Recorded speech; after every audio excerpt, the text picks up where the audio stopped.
اعوذ باللہ من الشیطان اللعین الرجیم بسم اللہ الرحمن الرحیم الحمد للہ وکفا وسلام علی عبادہ الذین اصطفی صلی علی محمد.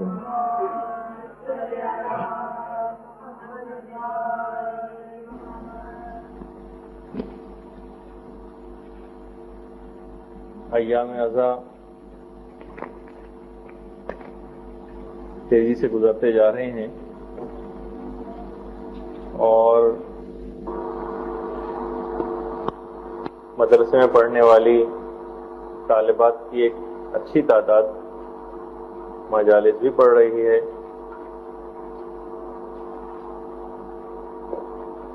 کچھ باتیں ایسی ضروری ہیں بتانی ان خواتین کے لیے کہ جو مجلسیں پڑھ رہی ہیں، اور یقیناً جو نہیں پڑھ رہی ان کو مجلسیں پڑھنا ہے. اور یہاں آنے کا ایک بہت بڑا مقصد یہ بھی صرف اپنی ذاتی کی اصلاح نہیں کرنی، وہ تو ظاہر ہے کہ آپ یہاں سے کیسٹس لے کر بھی کوئی شخص کر سکتا ہے، کتابیں پڑھ کر بھی کر سکتا ہے، لیکن مدرسے میں باقاعدہ آنا اور ایک مشنری جذبے کے تحت علم حاصل کرنا یہ یقیناً ایک بہت بڑی عبادت ہے.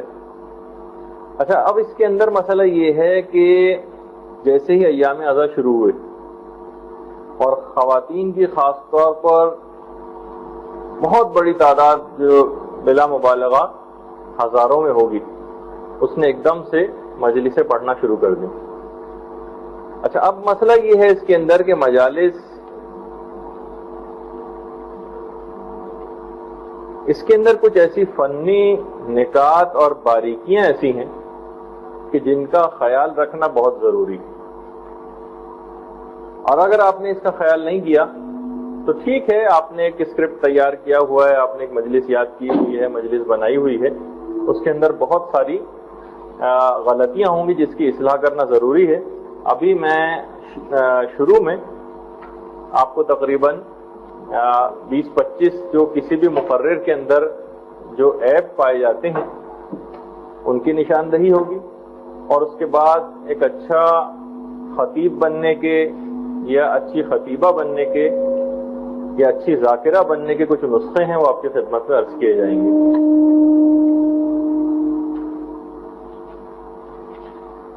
سب سے پہلے ایک سوال یہ ابھرے گا کہ بھائی آپ اس موضوع پر گفتگو کیسے کر رہے ہیں؟ یقیناً اس کے اوپر گفتگو کسی ایسے شخص کو کرنی چاہیے تھی، اس پر گفتگو کسی ایسے شخص کو کرنی چاہیے تھی کہ جو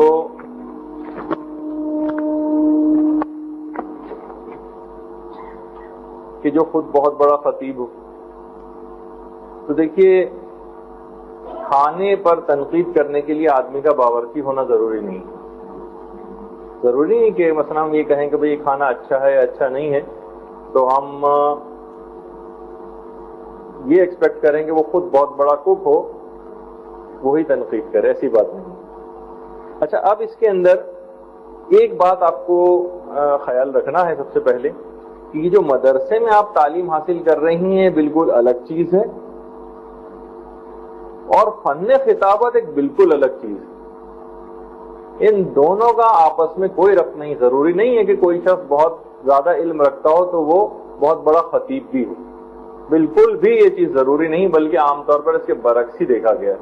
بہت کم ایسا ہمیں نظر آتا ہے کہ جس کے اندر علم بھی اتنا ہی زیادہ موجود ہو اور فن خطابت بھی اس کے اندر بدرجہ اتم پائے جاتا ہو، سوائے چند ایک ایکسیپشنز ہیں اس کے اندر. لیکن آپ عام طور پہ آپ دیکھتی ہیں کہ جو بہت بڑے بڑے ذاکر اور ذاکرات ہیں ان کا علمی مقام اتنا نہیں، اور جو بہت بڑے قریب الاجتہاد یا مجتہدین ان کے پاس اتنا فن تقریر اور خطابت نہیں. کوشش آپ کو یہ کرنا ہے کہ آپ اپنے اندر یہ دونوں چیزوں کو جمع کریں.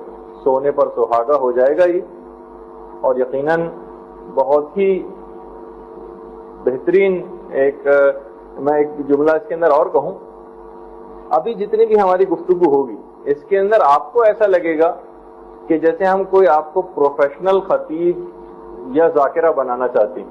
اس میں اللہ اور خلوص اور اخلاص کی بہت کم چیزیں اس کے اندر آ پائیں گی، لیکن بحیثیت فن، کیونکہ فن تقریر ایک آرٹ ہے، ایک فن ہے، اس کی اپنی کچھ ضروریات ہیں، وہ آپ کو پوری کرنی پڑیں گی. اچھا اب دیکھیے ایک چیز میں جو جملہ کہنے جا رہا ہوں یہ تھوڑا سا نسبتاً ثقیل ہو جائے گا. ایک چیز ہوتی ہے مقصود بالذات اور ایک ہوتی ہے موقوف علیہ. کیونکہ بہرحال دینی طالبات ہیں ان کو ان اصطلاحات سے بھی واقفیت ہونی چاہیے. ایک ہے مقصود بالذات، یعنی جو آپ کا ٹارگٹ کیا ہے، آپ کیا چیز اچیو کرنا چاہتی ہیں، وہ ہے خوشنودی پروردگار. محمد و آل محمد کے دین کا پیغام لوگوں تک پہنچانا ان مجالس کے ذریعے، یہ ہے مقصود بالذات. لیکن پیغام آپ پہنچائیں گی کیسے، لوگوں کے اندر اثرات پیدا کریں گی کیسے، اپنے علم کو لوگوں میں منتقل کریں گی کیسے، یہ چیز کہلاتی ہے موقوف علیہ. مقصود بالذات یقیناً آپ کو دین محمد و آل محمد کی ترویج و تبلیغ ہونا چاہیے، خوشنودی پروردگار ہونا چاہیے. لیکن یہ چیز حاصل کیسے ہوگی، اس کے لیے آپ کے پاس فن خطابت ہونا چاہیے. تو وہ دو چیزیں بالکل الگ الگ ہیں. ایک ہے مقصود بالذات، اس سے ہم ابھی فی الحال ڈسکس نہیں کر رہے. ایک ہے موقوف علیہ، جب تک فن تقریر اچھا نہیں آئے گا لوگوں کے دل پر آپ کی بات اثر نہیں کرے گی. اس میں اثر کیسے پیدا کیا جائے گا، انداز کیسے ہوگا، طریقہ کار اس کے اندر کیا ہوگا، بس یہی ہماری ابھی گفتگو آگے چل کر ہونے والی. اچھا اب دیکھیے اس کے اندر ایک خاص بات یہ ہے کہ مجلس پڑھنا، لوگ سوچتے ہیں کہ شاید یہ کوئی بہت مشکل کام ہے، جبکہ جو محققین ہیں اس سلسلے میں ان کا کہنا یہ ہے کہ اچھی مجلس پڑھنا ایک کٹی ہوئی پتنگ کی مانند، جو اس کو لوٹ لے گا وہ اس کو اڑا سکتا ہے. یہ بات آپ یاد رکھیے، اس میں کسی عمر کی بھی کوئی قید نہیں. اگرچہ سب سے بہتر یہی ہے، جو ابھی ہم آگے چل کر ڈسکس کریں گے، کہ بچپنے سے ہی اس کی ابتدا کروا دی جائے. اچھے جتنے بھی مقررین ہوتے ہیں وہ اسکول لیول سے اور بچپن سے وہ تقریریں کرتے ہوئے آگے جاتے ہیں. لیکن بہرحال کہنا یہ ہے لوگوں کا جو ذرا اس فن کو کچھ سمجھتے ہیں کہ اس کے لیے عمر کی بھی کوئی قید نہیں، بلکہ بعض اوقات 50 سے اوپر کی عمر کے افراد اس کو بہت اچھے طریقے سے حاصل کر سکتے ہیں. اچھا اب ایک اہم بات یہ ہے کہ آپ کو یہ دیکھنا ہے سب سے پہلے، جیسے اب یہ میں نے گفتگو شروع نہیں کی اس موضوع پہ، کہ آپ بننا کیا چاہ رہی ہیں. دیکھیے بعض اوقات ہم نے دیکھا ہے کہ بہت ساری ذاکرات وہ مسائل فقہی انہوں نے بیان کرنے شروع کر دی، جبکہ اس کے اوپر اتنا عبور نہیں ہوتا ان کو. اچھا جب وہ مسائل کے بعد لوگ ان سے سوال جواب کرتے ہیں تو وہ پھنس جاتی ہیں، پھر کہتی ہیں کہ ہم کو عالمہ تھوڑی، ہم تو ذاکرہ. وہ نہیں، وہ چھتر مرغ والی جو مثال ہے کہ اس سے کہا، جب اس کے بعد سامان لادا گیا تو کہنے لگا میں کوئی ایسا جانور تھوڑی ہوں جس میں سامان لادا جائے، میں تو پرندہ. اور جب اس سے کہا گیا کہ تم پرندے ہو تو اڑو، تو کہنے لگا میں اڑنے والا پرندہ تھوڑی. تو اب یہ اس قسم کی جو بات ہے نا کہ آپ سب سے پہلے یہ تعین کریں کہ آپ کیا بننا چاہ رہی ہیں. آپ صرف ایک سمپل ذاکرہ بننا چاہتی ہیں یا آپ ایک مبلغہ بننا چاہتی ہیں. مبلغہ بننے کے لیے تمحقہ صحیح علم حاصل کرنا پڑے گا. البتہ ایک اچھی ذاکرہ کہ جس کا اس کو محرم کے اندر کچھ مجالس وغیرہ پڑھنا ہو، اسکرپٹ والی رٹی رٹائی، تو وہ تو کوئی بھی شخص پڑھ سکتا ہے، اس کے لیے بہت زیادہ علم کی ضرورت نہیں ہے. اچھا اب سب سے پہلے تقریباً 20 22 25 کے قریب کچھ ایسی غلطیاں اور ایک لحاظ سے کہا جائے جو مقررین کے اندر عیب ہوتے ہیں. سب سے پہلے ہم غلطیوں کو ڈسکس کرتے ہیں جو عام طور پر ذاکرات خاص طور پر یہ ذاکرین کر رہے ہیں. پھر اس کے بعد تقریباً 40 42 ایسے نسخے ہیں کہ جس سے کوئی بھی شخص اچھا فقیہ اور مبلغ بن سکتا ہے. فن خطابت کے حوالے سے بھی میں بات کروں گا. سب سے پہلی غلطی نمبر 1 وہ یہ ہوتی ہے کہ لوگ یہ سمجھتے ہیں کہ بھائی مجلسیں پڑھنی کیسے سیکھیں، بس مجلسیں پڑھنا شروع کر دیں. 1 مجلس 2 مجلس 5 10 15 20 50 یہاں تک کہ آپ کو خود ہی مجلسیں پڑھنی آ جائیں گی. یہ بالکل غلط طریقہ ہے. دیکھیے عام طور پر ہو یہی رہا ہے، ایک دم سے جو برساتی لوگ نکل آتے ہیں اس کے اندر، جس طریقے سے بقرعید میں قصائی وغیرہ نکلتے ہیں، اس طریقے سے بہرحال ہماری ذاکرات بھی نکل آتی ہیں. بہت اچھی خدمت بہرحال انجام دے رہی ہیں جہاں کہیں بھی ہے، لیکن ایک ان کو اس لحاظ سے بھی ایجوکیٹ کرنا ضروری ہے فن خطابت کے حوالے سے بھی. ذمہ داریوں کے اوپر ہم بہت زیادہ ڈسکس نہیں کریں گے، وہ آپ کو اکثر مقامات پہ گاہے بگاہے مختلف علماء جو یہاں پہ آ رہے ہیں آپ کو ذمہ داریوں سے آگاہ کرتے رہتے ہیں. تو سب سے پہلی جو غلطی یہ ہے کہ مجلسیں پڑھنا شروع کر دیجئے یہاں تک کہ آپ کو مجلسیں پڑھنا آ جائیں گی. یہ بات یاد رکھیے کہ جو سامعین ہیں نا یہ ہمیشہ اچھی مجلس سننے کے لیے آتے ہیں, یہ تختہ مشق بننے کے لیے نہیں آتے. یہ آپ بات دماغ میں رکھیے گا. ان کے دل میں 1% بھی پڑھنے والے کے لیے رحم نہیں ہوتا, یعنی یہ کوئی آپ کو رعایت دینے کو تیار نہیں ہوتے مجلس پڑھنے کے لیے کہ بھائی ابھی تو نو آموز ہیں, ابھی یہ پریکٹس کر رہے ہیں, آہستہ آہستہ انشاءاللہ یہ اپنی بہتری لے آئیں گی. نہیں, لوگ کہتے ہیں کہ ہمیں اچھی مجلس سننا ہے. کہا جاتا ہے کہ جو سامعین جتنے ہوتے ہیں نا یہ ایک سرکش گھوڑے کی مانند ہوتے ہیں جو ہمیشہ اپنے سوار کو اپنی پیٹھ پہ سے پھینکنے کے چکر میں رہتا ہے. اب اگر کوئی شخص, اب یہ مبتدی حضرات جنہوں نے نئی مجلس پڑھنا شروع کی, ان کے ساتھ یہ مسئلہ ہوتا ہے کہ اپنی سادہ لوہی میں انہوں نے سرکش گھوڑے کو منتخب کیا گھوڑ سواری کے لیے. تو یہ تو نتیجہ تو ہوتا یہ ہے کہ جب وہ پڑھنا شروع کرتا ہے کچھ, ظاہر ہے کہ ریفائن نہیں ہوتا یا وہ ریفائن نہیں ہوتی خاتون مجالس میں, تو یہ ہوتا ہے کہ 1-2 دفعہ لوگ ان سے مجلسیں پڑھواتے ہیں اور ان کو آگے مجلسیں پڑھنے کی نوبت ہی نہیں آتی کیونکہ ان سے کوئی دوبارہ آ کے رجوع ہی نہیں کرتا. لوگ یہ نہیں کہیں گے کہ ہاں بھائی 40-50 ذرا مجلسیں پڑھواتے ہیں پھر یہ خود ہی بہتر ہو جائیں گے. نہیں, ان کو پہلے ہی دن جو اپنے گھر میں انعقاد مجلس کرا رہا ہے اس کو بہترین مجلس چاہیے. فن خطابت کے حوالے سے بھی, میٹر کے حوالے سے ہم ابھی اتنا زیادہ ڈسکس نہیں کر رہے, میں ابھی صرف فن خطابت کے حوالے سے ڈسکس کر رہا ہوں. تو اس میں اصل طریقہ تو بھی آگے چل کر آنے والا ہے کہ پھر آخر بنے کیسے. تو اس میں طریقہ کار بہرحال ابھی میں صرف ایک اشارہ کرتا جاتا ہوں کہ 1 سال 2 سال کم سے کم مسلسل مشق اور پریکٹس بہترین قسم کی مجلس پڑھنے کی جائے اور پھر ایک دم سے مارکیٹ میں اس شخصیت کو لے آیا جائے, پہلی مجلس ہی وہ دھواں دھار پڑے. دیکھیے وہی میں بار بار کہہ رہا ہوں, میں دوبارہ نہیں کہوں گا یہ جملہ کہ یہ خلوص اخلاص اور یہ سب چیزیں ابھی فن خطابت کے حوالے سے میں کیونکہ بات کر رہا ہوں تو وہ ایک الگ چیز ہے جس کا آگے چل کے تذکرہ آنے والا ہے. ابھی تو ایسا لگے گا جیسے میں بالکل پروفیشنل ذاکرہ لوگوں کو بنانے کے لیے کوئی تقریر کر رہا ہوں. اچھا, دوسری ایک جو سب سے بڑی غلطی ہوتی ہے, آج تک ہم نے کسی ذاکر کو یا ذاکرہ کو نہیں دیکھا کہ اس نے فن تقریر سیکھنے کے لیے کسی استاد کا اہتمام کیا. یہ دوسری بڑی غلطی. اچھا, استاد کوئی ضروری نہیں ہے کہ وہ بڑا نابغہ روزگار ہو فن خطابت میں اور اس سے بڑھ کر کوئی خطابت میں اس کا ثانی نہ رکھتا ہو. نہیں, یہ ضروری نہیں. ہر وہ کوئی بھی شخص جس نے خوب ساری مجلسیں سنی ہوئی ہوں, کسی کو بھی ایسا اور وہ تھوڑے سے نکات اور باریکیوں سے واقف ہو, اس کو استاد کے طور پر مقرر کرنا یہ بہت ضروری. الفاظ کی ادائیگی کیسے کرنی ہے, کہاں رکنا ہے, کہاں نہیں رکنا ہے, اور جو آپ کو مختلف چیزوں کی وہ چیزیں بتائے گا. ایک استاد کی دوسری بڑی غلطی استاد کے بغیر مجلسیں پڑھنا شروع کر دینا. اس سے مجلسیں تو آپ پڑھ لیں گی, آپ کو مجلسیں مل بھی جائیں گی, لیکن جو ایک ہائی کیلیبر ابھی تک مجھے کوئی ایسی ذاکرہ کم سے کم نظر نہیں آئی کہ جو فن خطابت کے یعنی جو باقاعدہ فنی باریکیاں ہیں ان سے واقف ہو, اور وہ جس طرح بڑے لیول کے ٹاپ کے ذاکرین مثلا مردوں کے اندر گزرے ہیں اور ابھی بھی موجود ہیں, ان کے لیول کے اوپر کوئی آئی ہو. اس کی ایک وجہ یہی کہ بہرحال کوئی استاد نہیں ہوتا, تو اس وجہ سے یہ مسئلہ پیش آتا ہے. تیسری ایک جو غلطی, ابھی میں صرف غلطیوں کی چند ایک کی نشاندہی تاکہ اس کے بعد پھر نکات بیان کروں گا تو آپ کو آسانی ہوگی, وہ یہ ہے کہ دیکھیے یہ مجلسیں پڑھنا اور بہترین فن خطابت آنا, اس میں غلطی یہ ہوتی ہے کہ لوگ 2 4 5 10 مجلسیں پڑھیں, کوئی ایسا خاطر خواہ نتیجہ برآمد نہیں ہوا تو وہ چھوڑ بیٹھے. کمی ہے استقامت, یہ ایک اور بڑی غلطی. دیکھیے آپ کو اگر تناور کوئی درخت کاٹنا ہے تو آپ کو کلہاڑی کا کیا ایک وار صرف کر دینا کافی ہوگا؟ کتنے آپ کو وار اس کے اوپر کرنے پڑیں گے؟ 100 200 300 400 500, پھر کہیں جا کے اور ایک ہی جگہ پہ مسلسل وار کرتے رہنا ہے, تب وہ جا کر کہیں وہ درخت نیچے گرے گا. تو یہ بھی کوئی اتنا آسان تو فن نہیں کہ بس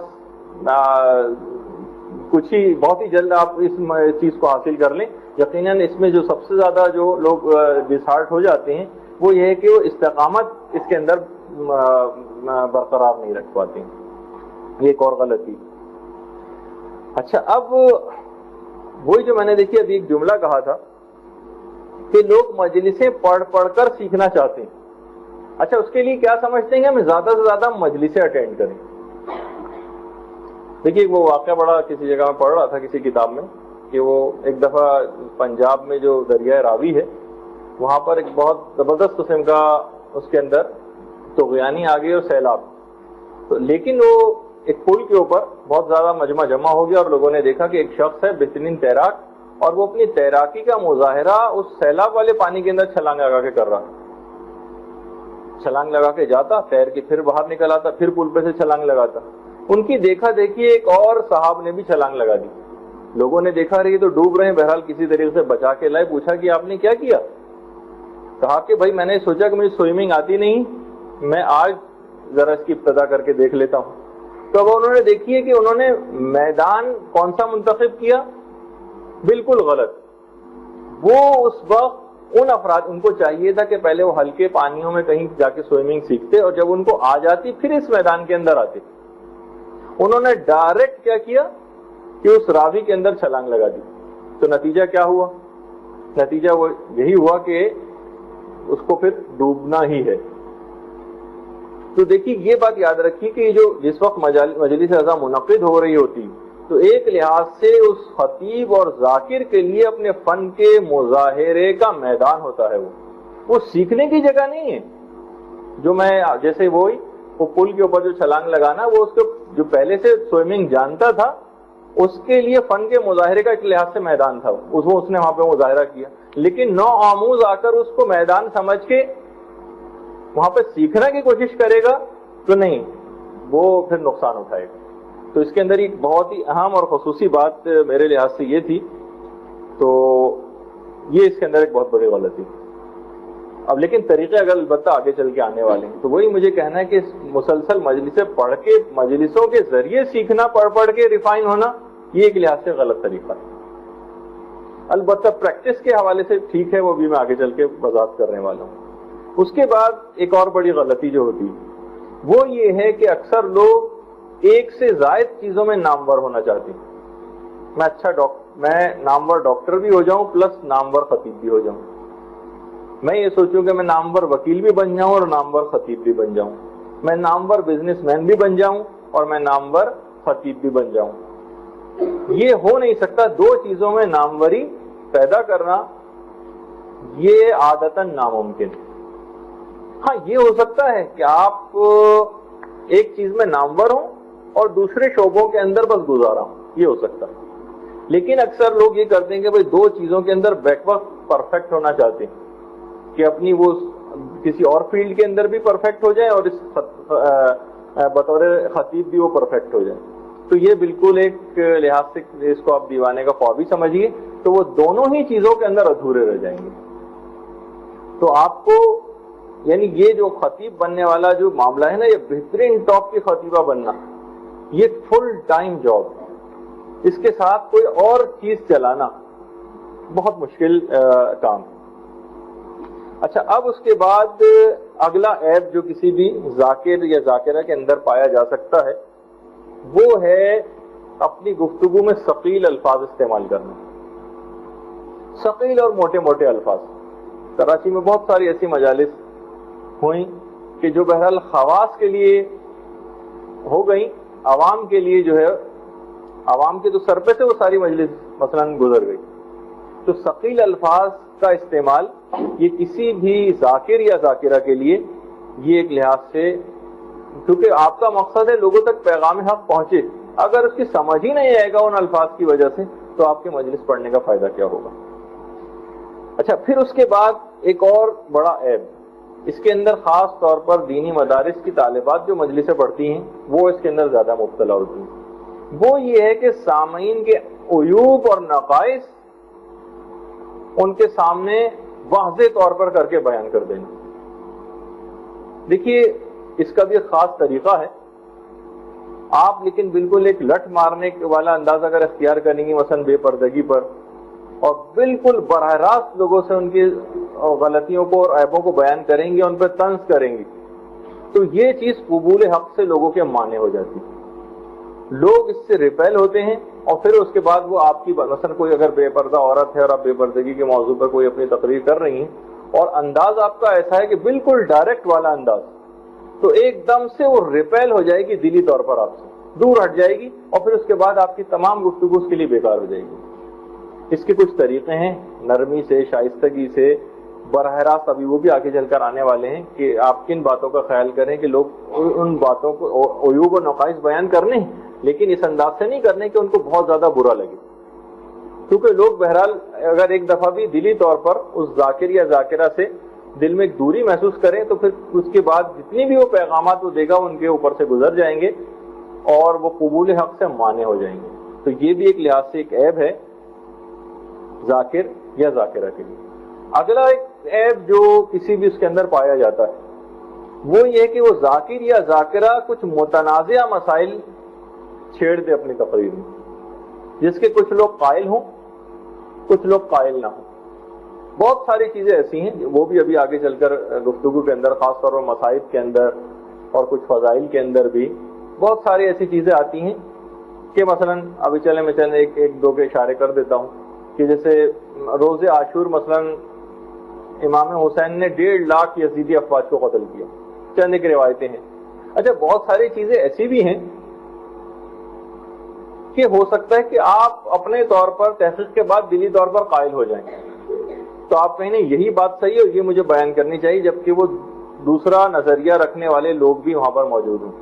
اس سے کیا ہوگا کہ آپ نے ایک متنازع مسئلہ چھیڑ دیا، اس سے کہ افتراق اور اختلاف پیدا ہوگا، اور کوئی ایسا واجب بھی نہیں تھا، اور بہت سارے مسائل ایسے ہیں جو اتفاقی ہیں اور لوگوں کی اصلاح ہونی چاہیے، آپ کو اس پہ جانا چاہیے تھا، لیکن مثلا آپ اس طور پر چلی گئی۔ یا یہ کہ مثلا کربلا میں پانی موجود تھا، کوئی آپ کے پاس روایت ہاتھ لگ گئی اور آپ نے لوگوں میں بیان کر دی۔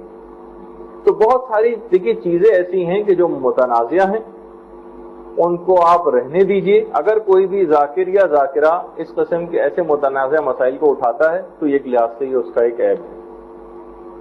اچھا پھر اس کے بعد خاص طور پر کچھ مجالس ایسی ہیں کہ وہ شروع تو ہو گئی پابندی وقت سے، لیکن ختم ہونے کا ان کے کوئی ٹائم نہیں۔ جس طرح کہا جاتا ہے نا بہت سے ذاکرین کے لیے کہ وہ تقریر گھڑی دیکھ کر شروع کرتے ہیں اور کیلنڈر کے مطابق ختم کرتے ہیں، تو ایسا کوئی نہیں ہونا چاہیے۔ ایک بالکل ایک آپ کا مقررہ 40 45 50 منٹ کی جو خواتین کی مجلس ہوتی ہے اس سے زیادہ، یہ نہیں کہ مثلا آپ کو بڑا مزہ آ رہا ہے تقریر کرنے میں تو آپ نے 1.5 پونے 2 گھنٹے تک مجلس کو کھینچ دیا، نہیں، آپ کو مقررہ وقت کے اندر مجلس کو ختم کر دینا ہوگا۔ اس کے بعد ایک اگلا عیب یہ ہے کہ اگر آپ نے کوئی ایک موضوع کا انتخاب کیا ہے، چاہے وہ عشرے کے حوالے سے ہو، چاہے وہ 5 یا 3 مجلسیں یا 1 مجلس کے حوالے سے ہو، مضمون کو تشنا چھوڑ دینا۔ یعنی آپ نے مثلا کوئی بھی ایسا موضوع کا انتخاب کیا کہ مثلا چلیں بالفرض غیبت امام میں ہماری ذمہ داریاں، کہ عام طور پر جو دینی مدارس کے طالبات اسی قسم کی مجلسیں پڑھتی ہیں، چلیں آپ نے وہ بیان کرنی شروع کی، لیکن کیا ہوا کہ وہ اس کے اندر وہ ایسی مکس پلیٹ ٹائپ کی بنی تو کہ ادھر ادھر آپ نکل گئی، لیکن موضوع کا کوئی حق ادا نہیں ہو سکا۔ یعنی موضوع کو تشنا چھوڑ دینا یہ ایک ایسی چیز ہے کہ یہ بھی مقرر کا ایک عیب سمجھی جاتی ہے۔ اس کے بعد ایک اگلا عیب وہ یہ ہے بناوٹی لہجہ بنانا، یعنی لوگوں کو الگ سے پتہ چلے کہ آپ نے اس کے اندر کوئی بناوٹ کی ہوئی ہے۔ ایک آپ عمومی لہجے جو آپ کا ایک اپنا لہجہ ہے نا اسی کے اندر آپ ریفائنمنٹ لے کر آئیں تقریر کے حوالے سے، لیکن کوئی اور لہجہ آپ بنا لیں بناوٹی، یہ ایک لحاظ سے مقرر کا عیب ہے، اس کو لوگ اتنا زیادہ پسند نہیں کرتے۔ اس کے بعد اگلا جو ایک غلطی شمار ہوتی ہے کسی بھی ذاکر یا ذاکرہ کے لیے وہ یہ ہے کہ وہ اٹک اٹک کر اور سوچ سوچ کر مجلس پڑھے۔ دیکھیے ابھی آگے چل کے میں بیان کروں، اکثر لوگ اس کی تردید کرتے نظر آتے ہیں کہ بھئی آپ کو علم پیدا کرنا چاہیے، یہ آپ کو رٹنے کی کیا ضرورت ہے مجلس۔ میں یہ کہوں گا کہ آپ کو پوری مجلس ایک ایک جملہ رٹا ہوا ہونا چاہیے۔ اگر آپ نے مجلس کو رٹا ہوا نہیں تو کبھی بھی فلو آپ کی مجلس کے اندر نہیں آئے گا۔ آپ اٹک اٹک کر اور سوچ سوچ کر گفتگو کریں گی، کبھی بھی آپ مجمع کے اوپر چھا نہیں سکیں گے۔ ایک بالکل ایک ٹرین آف تھاٹس آپ کے دماغ میں جو خیالات کی یہ الغار ہوتی ہے، اس کے تحت آپ مسلسل جملوں کو ادا کرتی جائیے. یہ اگر یہ نہیں کیا تو ایک عیب ہوگا، یعنی اٹک اٹک کر سوچ سوچ کر مجلس پڑھنا. اچھا، اس کے مقابلے میں ایک اور چیز بھی ہے. کچھ میں نے سنا ہے کہ مدارس کی بھی جو ذاکرات ہیں ان کے اندر بھی یہ چیز پائی جاتی ہے. وہ کیا کہ وہ اتنی تیز رفتاری سے ٹرین کی طریقے سے مجلس پڑھتی ہیں. یہ بھی ایک لحاظ سے عیب ہے. بالکل آپ کو ایک بیلنس ہو کے مجلس پڑھنا ہے، نہ اتنی سست ہو کر اور نہ ہی بغیر کومے اور فل اسٹاپ. یعنی بس آپ پڑھتی ہی چلی جا رہی ہیں ایک ٹرین کی طرح سے، وہ بھی اس کا کوئی فائدہ نہیں ہوتا. اچھا، پھر اس کے بعد ایک غلطی اور یہ ہوتی ہے، ابھی صرف غلطیوں کی میں نشاندہی کرتا جا رہا ہوں.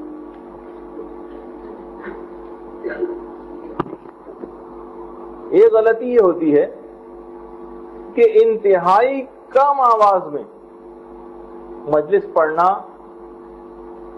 یا کم سے کم اس کا ابتدائی 10-15 منٹ کا جو پیریڈ ہوتا ہے اس کو بہت کم آواز میں اس کی ابتدا کرنا. یہ بھی غلط ہے.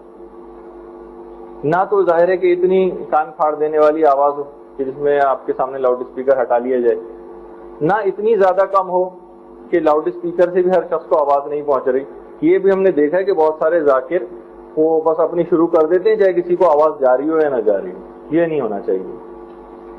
اچھا، اس کے بعد کچھ، اب مجھے ذاکرات کو تو نہیں پتہ، لیکن کچھ ذاکرین ایسے ہیں کہ مثلا وہ خطبہ پڑھتے وقت یا مجلس پڑھتے وقت زیادہ سامعین کی طرف اپنے چہرے کو کرنے کے بجائے مثلا چھت کو یا دیوار کی طرف دیکھ کے مجلس پڑھتے ہیں. ہاں، یہ نہیں ہونا چاہیے. اگر البتہ پتہ نہیں کہ خواتین میں ایسا ہوتا ہے یا نہیں ہوتا. اگلا ایک عیب یہ بھی ہے کسی بھی ذاکر یا ذاکرہ میں کہ وہ اپنا کوئی تکیہ کلام بار بار ریپیٹ کرے. سمجھ گئے نا آپ؟ بات آ گئی نا مثلا آپ کی سمجھ میں؟ کہ کوئی بھی اس طرح کا کوئی بھی جملہ، اگر آپ یہ دیکھ رہے ہیں کہ بہت سی چیزیں آپ ایک ہی جملے کو کئی مرتبہ ریپیٹ کرتی ہیں، تو ایک لحاظ سے وہ تکیہ کلام، یہ بھی ایک عیب شمار ہوتا ہے کہ اس کے اندر کوئی تکیہ کلام نہیں. اچھا، اب یہ والا مسئلہ میں نے ذاکرین میں تو دیکھا ہے، ذاکرات کا پتہ نہیں کیونکہ سامنے موجود نہیں ہو سکتے ہم لوگ، کہ دوران مجلس مسلسل آستینیں چڑھانا جبکہ مزید آستین چڑھنے کی گنجائش بھی باقی نہ رہی ہے. اب یہ بھی ایک مسئلہ ہو جاتا ہے. تو یہ سب چیزیں جو ہے نا اس طرح سے کرنا، یہ اتنا اچھا شمار نہیں ہوتا. پھر اس کے بعد ایک اور جو عیب ہے ایک لحاظ سے، وہ یہ ہے کہ آیات اور احادیث کا غلط تلفظ. یہ بات یاد رکھ لیجئے کہ جب بھی آپ کبھی مجلس پڑھتی ہیں، خاص طور پر خطبہ، اکثر جو کچھ علم رکھنے والے افراد ہیں وہ پوری مجلس کا اندازہ صرف خطبے کے طریقے، جو آپ نے جس طریقے سے تلفظ اختیار کیا اس سے آپ کی علمی قابلیت کا اندازہ لگا لیتے ہیں. تو عام طور پر یہ غلطی، تلفظ کی ادائیگی کے اندر غلطیاں، یہ خواتین ذاکرات میں بہت زیادہ ہیں. تو ایک تو اس کا آپ کو خیال کرنا ہے. دوسری ایک اور چیز، آیات اور احادیث کا غلط ترجمہ. مثلا کسی جگہ سے انہوں نے ترجمہ کسی تقریر کا سن کے اتارا ہوا ہے اور وہی انہوں نے مجلس رٹ لی، تو اس کا بھی میں آگے چل کے آپ کو طریقہ بتاؤں گا کہ آپ کو یہ سب چیزیں کم سے کم جو آیت آپ سرنامہ کلام میں قرار دیں اس کی تفسیر اور اچھی طریقے سے قرآن سے باقاعدہ اس کو آپ پڑھ لیں پہلے ترجمے کے ساتھ. اس کے بعد ایک اور عیب جو سب سے زیادہ ذاکرین اور ان کے اندر ہو گیا، جس کی میں آگے چل کے کچھ واقعات جو خدمت میں آپ کی پیش کرنے والا ہوں، وہ یہ ہے کہ واقع کربلا سے متعلق غلط واقعات اور غلط مصائب پڑھنا. یہ ایک بہت بڑا، حتیٰ کہ جو آیت اللہ محدث نوری، انہوں نے باقاعدہ امام پر فرضی واقعات لوگوں کو رلانے کے لیے امام کے مصائب پر ایک اور مصیبت شمار کی ہے. وہ تو ٹھیک ہے کہ امام کے اوپر بہت ساری مصیبتیں آئی ہیں، لیکن یہ ایک اور مصیبت ہے ایک لحاظ سے. اچھا، اس کی میں ابھی آگے چل کر آپ کو کچھ مثالیں بھی دوں گا، لیکن ابھی صرف عیب کیونکہ بیان ہو رہے ہیں اور نقائص. اگلا نقص جو کسی بھی ذاکرہ کے اندر پایا جا سکتا ہے وہ یہ کہ ہر دفعہ تقریر سے پہلے گھبراہٹ ہونا. حتیٰ کہ یعنی بہت ہی معروف ایک ذاکرہ جو ٹی وی پہ بھی اکثر آتی ہیں، ان تک کا ایک انٹرویو میں پڑھ رہا تھا. انہوں نے کہا کہ پتہ نہیں 30-40 سال سے مسلسل مجالس سے خطاب کر رہی ہوں, لیکن ہر دفعہ جب بھی مجھے بلایا جاتا ہے کہ آئیے آ کر خطاب کریں یا آ کر مجلس, تو ابتدائی طور پر مجھے ایک بہت بڑی گھبراہٹ ہوتی ہے, اور پھر اس کے بعد رفتہ رفتہ وہ خیر کم ہو جاتی ہے. اس کا بہرحال ایک طریقہ یہ آپ دماغ میں رکھیے کہ جب بھی کبھی آپ کو ایسی گھبراہٹ ہونے لگے بالکل ابتدا میں, تو آپ 2-3 بہت لمبے لمبے گہرے سانس لے لیں. یہ میں آپ کو واقعی ایک اچھا ایک طریقہ بتا رہا ہوں, ایک کلاسک بریتھنگ ایکسرسائز ہے. آپ بہت 2-3 لمبے لمبے گہرے سانس لے لیں تو آپ کی وہ اینگزائٹی اور یہ جو گھبراہٹ ہے یہ دور ہو جائے گی. اور اس دوران آپ چاہیں تو مقرر صلوات کے اندر حاضرین کو لگائے رکھیں. اچھا, پھر اس کے بعد اگلا نقص, وہ بھی عام طور پر ذاکرین کے ساتھ یہ مسئلہ ہو جاتا ہے کہ اپنی بساط سے بڑھ کر کوئی موضوع لے لینا. صاحب خانہ نے مثلا کوئی فرمائش کر دی کہ جناب اس موضوع کے اوپر آج آپ ضرور کچھ ارشاد فرمائیے. اب وہ ہم کو مثلا آتا واتا ہے نہیں, یا مثلا ہم سے پہلے بھی کہہ دیا اگر ہم نے ہماری بساط سے بڑھ کر تھا وہ موضوع, لیکن مثلا ہم نے وہ لے لیا. اب ہوگا کیا اس میں کہ آپ اس مضمون کا حق ادا نہیں کر سکیں گی. تو اب نتیجہ کیا ہوگا, دیکھیے اس قسم کی یعنی بساط سے بڑھ کر اگر کوئی موضوع لیا تو اس شاگرد کی طریقے سے ہوگا کہ سمجھانا کچھ اور چاہے گا اور نتیجہ یہ کچھ اور بن جائے گا. تو کبھی بھی آپ ایسا کوئی مضمون کوشش کریں کہ نہ لیں کہ جو آپ کو پھنسا دے اس میں. لا تلقوا بأیدیکم الی التہلکہ, قرآن کی آیت بھی ہے کہ خبردار اپنے آپ کو ہلاکت میں نہ ڈالنا. تو یہ دیکھیے یہ بھی ایک ہلاک ہونے والا مقام ہو جائے گا. اور رسول اسلام سے بھی ایک حدیث ہے کہ پیغمبر اسلام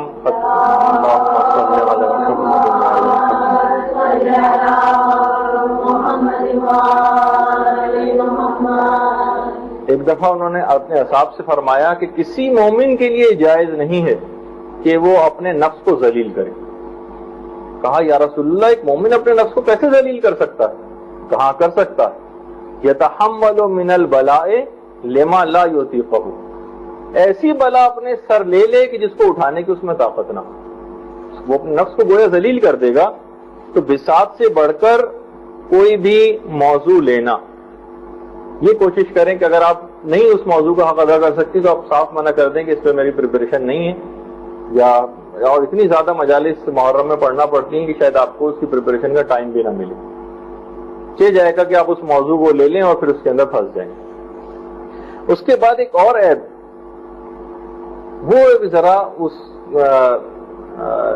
ایک لحاظ اخلاقی طور پر ہو جاتا ہے, وہ یہ کہ ہر وقت مقرر یا ذاکر یا ذاکرہ اپنی عزت بنانے کے چکر میں لگا رہتا ہے. اس کے دماغ میں مجلس پڑھتے وقت خدا ادا کا اتنا خیال نہیں رہتا, بس کہ میری ایک دھاک لوگوں کے اوپر بیٹھ جائے, میری عزت لوگوں کے اندر بن جائے. یہ دیکھیے میں نے اس سے فنی اس سے ہٹ کر ایک اور بہرحال ایک اخلاقی غلطی اس کے اندر بیان کر دی. ہر وقت اس کو یہ فکر رہے کہ میری مجلس کیسی جا رہی ہے, لوگ اسے پسند کر رہے ہیں یا نہیں کر رہے ہیں. پسند سے مراد یعنی اس کو اپنی ذات کے حوالے سے, یہ نہیں اس کو اتنا زیادہ فکر کہ پیغام حق پہ لوگ کتنا عمل کر رہے ہیں. تو یہ اگر اس کے اندر کوئی رہا, یعنی خدا کی نگاہ میں عزت کی اس کو کوئی پرواہ نہیں, خدا کی نگاہ میں چاہے بے عزتی ہوتی رہے, میری اپنی عزت بنی رہے. وہ ہے نا کہ واقعہ ایک دفعہ ایک دیہاتی ایرانی ایک دفعہ ہندوستان کی سیر کو آ گیا اور وہاں پہ جا کے حلوائی کی دکان پر گیا جسے بات سمجھانے کے لیے. اچھا یہ دیکھیں, یہ بھی جو اب طریقہ آپ سنتی جا رہی ہیں نا کہ میں موضوع سے متعلق ایک ایک مثال اور اس کے اندر کوئی نہ کوئی ایک ہلکی پھلکی سی کوئی بات, اس سے بھی آپ تھوڑا سیکھ لیں. یعنی یہ بھی آپ کو مجلس کے سلسلے میں آپ کو یعنی آپ پیغام بھی پہنچا رہی ہیں اور لوگوں کو ہلکے پھلکے انداز میں. تو وہ آیا ایرانی ہندوستان سیر کرنے کے لیے, جیب میں اتفاق سے پیسے ختم ہو گئے, حلوائی کی دکان پر جا کر کھڑا ہو گیا اور مٹھائی اٹھا کے منہ میں ڈال لی. اب حلوائی نے پکڑ لیا, بلکہ پولیس کو بھی بلا لیا. انہوں نے کہا اب یہ دوسرے ملک سے آیا, کیا اس کو جیل میں ڈالیں, بس یہی سزا اس کی کافی ہے کہ اس کا منہ کالا کر کے گدھے پہ بٹھایا جائے اور شہر میں اس کو گھمایا جائے اور بچے اس کے پیچھے ڈھول بجاتے اور تالیاں پیٹتے ہوئے چلے. اب بہرحال ہوئی یہی سزا وزا انہوں نے کاٹی بہرحال لیے, اس کے بعد اپنے وطن واپس ایران آئے. اب لوگ ان کے پاس آئے اور کہنے لگے آقا ہندوستان رفتہ بودی، ہندوستان چہت اور ملک است، یہ بتائیے کہ آپ ہندوستان سے ہو کر ہندوستان کیسا ملک ہے؟ کہاں ہندوستان خوب ملک است، حلوہ خوردن مفت است، سواری خر مفت است، فوج طفلہ مفت است، ڈم ڈم مفت است۔ تو کہنے لگے کہ جناب حلوہ بھی مفت میں ملتا ہے، گدھے کی سواری مفت ملتی ہے، بچوں کی فوج مفت ملتی ہے، ڈھول مفت ملتا ہے۔ تو اب یہ کیا ہوا، جو یہ اپنی بے عزتی کو عزت سمجھ رہا ہے۔ تو اسی طریقے سے بعض اوقات صرف اپنی عزت بنانے کے اگر انسان چکر میں لگا رہے تو وہ بالکل ایسا ہی ہوگا اس کے ساتھ کہ خدا کی نگاہ میں اس کی ایک لحاظ سے عزت ختم ہو رہی ہے لیکن لوگوں کی نگاہ میں وہ پاپولر ہوتا چلا جا رہا ہے۔ تو ایسی ہی بس مثال ہے اس کی۔ تو آپ دماغ میں ضرور اس بات کا خیال رکھیے کہ پروردگار عالم کی بارگاہ میں آپ کی عزت ہونی چاہیے۔ اچھا، یہی جو بھی میں نے ایک بات کہی کہ کم معلومات لے کر، اور آپ نے معلومات کم تھی اور موضوع آپ نے ایسا لے لیا، خاص طور پر وہ ذاکرات کی جو کہ مسائل فقہ بھی کچھ چند ایک بیان کر دیتی ہیں، تو ان سے بھی میری یہی گزارش ہے کہ بہت سارے ایسے مسائل ہیں کہ جس میں ان کے پھنسنے کے بہت زیادہ امکانات ہو سکتے ہیں۔ مثلا کبھی بھی بینکنگ اور کاروبار سے متعلق کوئی مسئلہ مجلس میں نہ بتائیں، آپ میں اتنی مہارت ابھی نہیں۔ خمس کے ایسے مسائل کو نہ چھیڑیں کہ جس کے اندر آپ پھنس جائیں، کیونکہ وہ لوگوں کے اتنے زیادہ مسئلے اس کے اندر آ جاتے ہیں کہ اگر 10 لاکھ لوگ ہیں تو ان کے 10 لاکھ الگ الگ مسئلے ہیں خمس کے حوالے سے۔ تو اس کے اندر اپنی ایسی بلا اپنے سر پہ لے لینا جبکہ اتنی زیادہ۔ اچھا، پھر ہوگا کیا کہ جب آپ نے معلومات اتنی نہیں تھی اور ایسا مضمون لے لیا تو پھر ہوگا یہ کہ آپ اپنے اندازے سے جواب دیں گی اور آپ کو باتیں بہت بنانا پڑیں گی۔ ایک جھوٹ بولنے کے لیے اس طرح 100 جھوٹ بولنا پڑتے ہیں، تو آپ کو غلط باتوں کا ایک انبار آپ کو آپ کے پاس جمع ہو جائے گا۔ وہ جس طریقے سے کہیں نا، ایک مثال کی، ایک شیخی خور قسم کے رئیس تھے اور بہت شیخیاں مارتے تھے، اور لوگ بہرحال ہنستے بھی تھے اس کے اوپر، لیکن لوگ ان کی شیخیاں سننے بھی جاتے تھے۔ انہوں نے ایک ملازم بھی رکھا ہوا تھا جو ان کی ہاں میں ہاں ملاتا رہتا تھا۔ تو کہنے لگے ایک دفعہ ہوا یہ کہ میں گیا ایک جنگل میں اور میں نے نشانہ لے کر ایک ایسا فائر ہرن پہ کیا کہ سم سے ہوتا ہوا اس کی پیشانی سے نکل گیا۔ اور لوگ قہقہ مار کے ہنس پڑے، کہاں اس کی ٹانگیں اور سم اور کہاں پیشانی سے نکل گیا وہ۔ تو وہ مصائب جو ہے فوراً بول پڑا جو انہوں نے رکھا ہوا تھا، جی ہاں حضور، ہو سکتا ہے اس وقت وہ کا سر کھجا رہا ہو۔ تو آپ کو اس طرح سے نا بہت ساری باتیں یعنی آپ کو وہ کرنی پڑ جائیں گی۔ یعنی ایک جھوٹ بولنے کے لیے، جھوٹ سے مراد یہ کہ آپ کو اپنی بات کو، جو بھی آپ بات کہہ چکی ہیں اس کو جسٹیفائی کرنے کے لیے آپ کو بہت ساری غلط باتیں بھی کہنا پڑیں گی۔ ملا واعظ کاشفی اتفاق سے ایسا ہے کہ ان کا بھی آگے چل کر ذکر آنے والا ہے، اور ذاکری کے حوالے سے سب سے زیادہ دیکھیے یہ ملا واعظ کاشفی ہیں جو ایران میں جن کے متعلق کہا جاتا ہے کہ ایران میں ذاکری کے فن کو کہا جاتا ہے روضہ خوانی۔ روضہ خوانی اس کا نام یوں ہی پڑا ہے کہ ملا واعظ کاشفی نے ایک کتاب مسائل کے اوپر لکھی تھی روضۃ الشہداء کے نام سے۔ اس کتاب کے اوپر، اس کتاب کو تمام وہاں کے ذاکرین نے لیا اور اس کتاب سے پڑھ پڑھ کر مصائب بیان کیے۔ اس وجہ سے ان تمام ذاکرین کا نام روضہ خوان ہو گیا، وہ اسی روضۃ الشہداء کی وجہ سے۔ البتہ یہ کتاب ایسی تھی کہ اس پر کچھ علماء ان کے بہرحال حق میں بھی ہیں، لیکن جو محققین علماء ہیں وہ ان کے کافی خلاف ہیں، جس میں سر فہرست شہید مرتضیٰ مطہری، انہوں نے تو بہت زیادہ ملا واعظ کاشفی کے اوپر تنقید کی۔ اب اس سے بھی ایک واقعے سے بھی اندازہ ہوتا ہے کہ ملا واعظ کاشفی ایران کے تھے، بلکہ یہ جو ذاکرین کے اندر صرف رلانے کے لیے فرضی واقعات پڑھنا، وہ کہتے ہیں کہ مرتضیٰ مطہری کا وہ کہنا ہے کہ اس کی ابتدا ہندوستان سے نہیں ہوئی ہے بلکہ ایران سے ہوئی ہے۔ تو بہرحال ملا واعظ کاشفی ایک دفعہ کہہ رہے تھے کہ ان کا خود اپنا بیان ہے کہ میں ایک دفعہ ایک مجلس پڑھ رہا تھا اور مجلس کے دوران میں نے ایک نقطہ یہ بیان کیا کہ رسول اللہ پر جبریل 6000 مرتبہ نازل ہوئے۔ سارے حاضرین میں سے ایک شخص کھڑا ہو گیا اور کہنے لگا یہ بتائیے کہ مولا علی پر کتنی دفعہ نازل ہوئے جبرائیل؟ اب ملا واعظ کاشفی کہتے ہیں کہ میں یہ سوچنے لگا کہ اگر میں کہوں کہ ان پر نازل نہیں ہوئے تو لوگوں کے بڑے بگڑ جانے کا اندیشہ ہے، اور اگر میں کوئی عدد بتاؤں اتنی دفعہ تو لوگ پوچھیں گے دلیل کیا ہے، کون سی روایت میں آپ نے پڑھا؟ تو کہنے لگے فوراً میرے دماغ میں ایک ترکیب آ گئی اچھا اب دیکھیے یہ سب چیزیں کیا ہیں. ایک بات اگر وہ ملا واعظ کاشفی کہہ دیتے کہ مجھے یہ چیز نہیں پتا تو کوئی مسئلہ نہیں ہوتا. کہنے لگے کہ جی ہاں, انہوں کہہ رہے ہیں میں نے جواب دیا لوگوں کو. رسول اللہ پہ جبریل 6000 مرتبہ نازل ہوئے اور مولا علی پر 12000 مرتبہ نازل ہوئے. اور وہی ہوا کہ حاضرین میں سے شخص کھڑے ہو گئے کہ آپ کے پاس کیا دلیل؟ کہا انا مدینۃ العلم وعلی بابھا.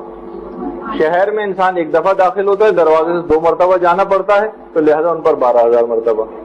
تو اب دیکھیے کیا ہوا کہ انہوں نے بہرحال ایک بات بنائی. تو عام طور پر ملا واعظ کاشفی تو پھر بھی ایک عالم تھے, لیکن عام اگر کوئی ذاکر اور ذاکرہ اس انداز سے کوئی رٹی رٹائی کوئی چیز پڑھ لے اس کے اندر اور پھر اس کے بعد اس سے غلطیاں ہوتی ہی چلی جائیں گی. اچھا اب ایک اور عیب جو دیکھیے عیب ہی صرف بیان ہو رہے ہیں اور 3 بجنے میں تھوڑا سا ہی وقت رہ گیا. بانی مجلس یا کسی عام شخص کی تعریف مجلس میں نہ کرے. دیکھیے آپ نے ہاں اگر کوئی صاحب علم علماء میں سے موجود ہو اس کا تذکرہ کر دیا جو اس میں کوئی حرج نہیں, لیکن فلاں صاحب یا صاحبہ ان کے لیے تعریفی 2-3 جملے کہہ دیے یا بانی مجلس کی, یہ ایک مقرر کا عیب شمار ہوتی ہے, خاص طور پر مجلس اعظم میں, کہ یہ آپ ان کی تعریف کرنا اور ان کی مدح سرائی کرنا یہ پسندیدہ چیز نہیں.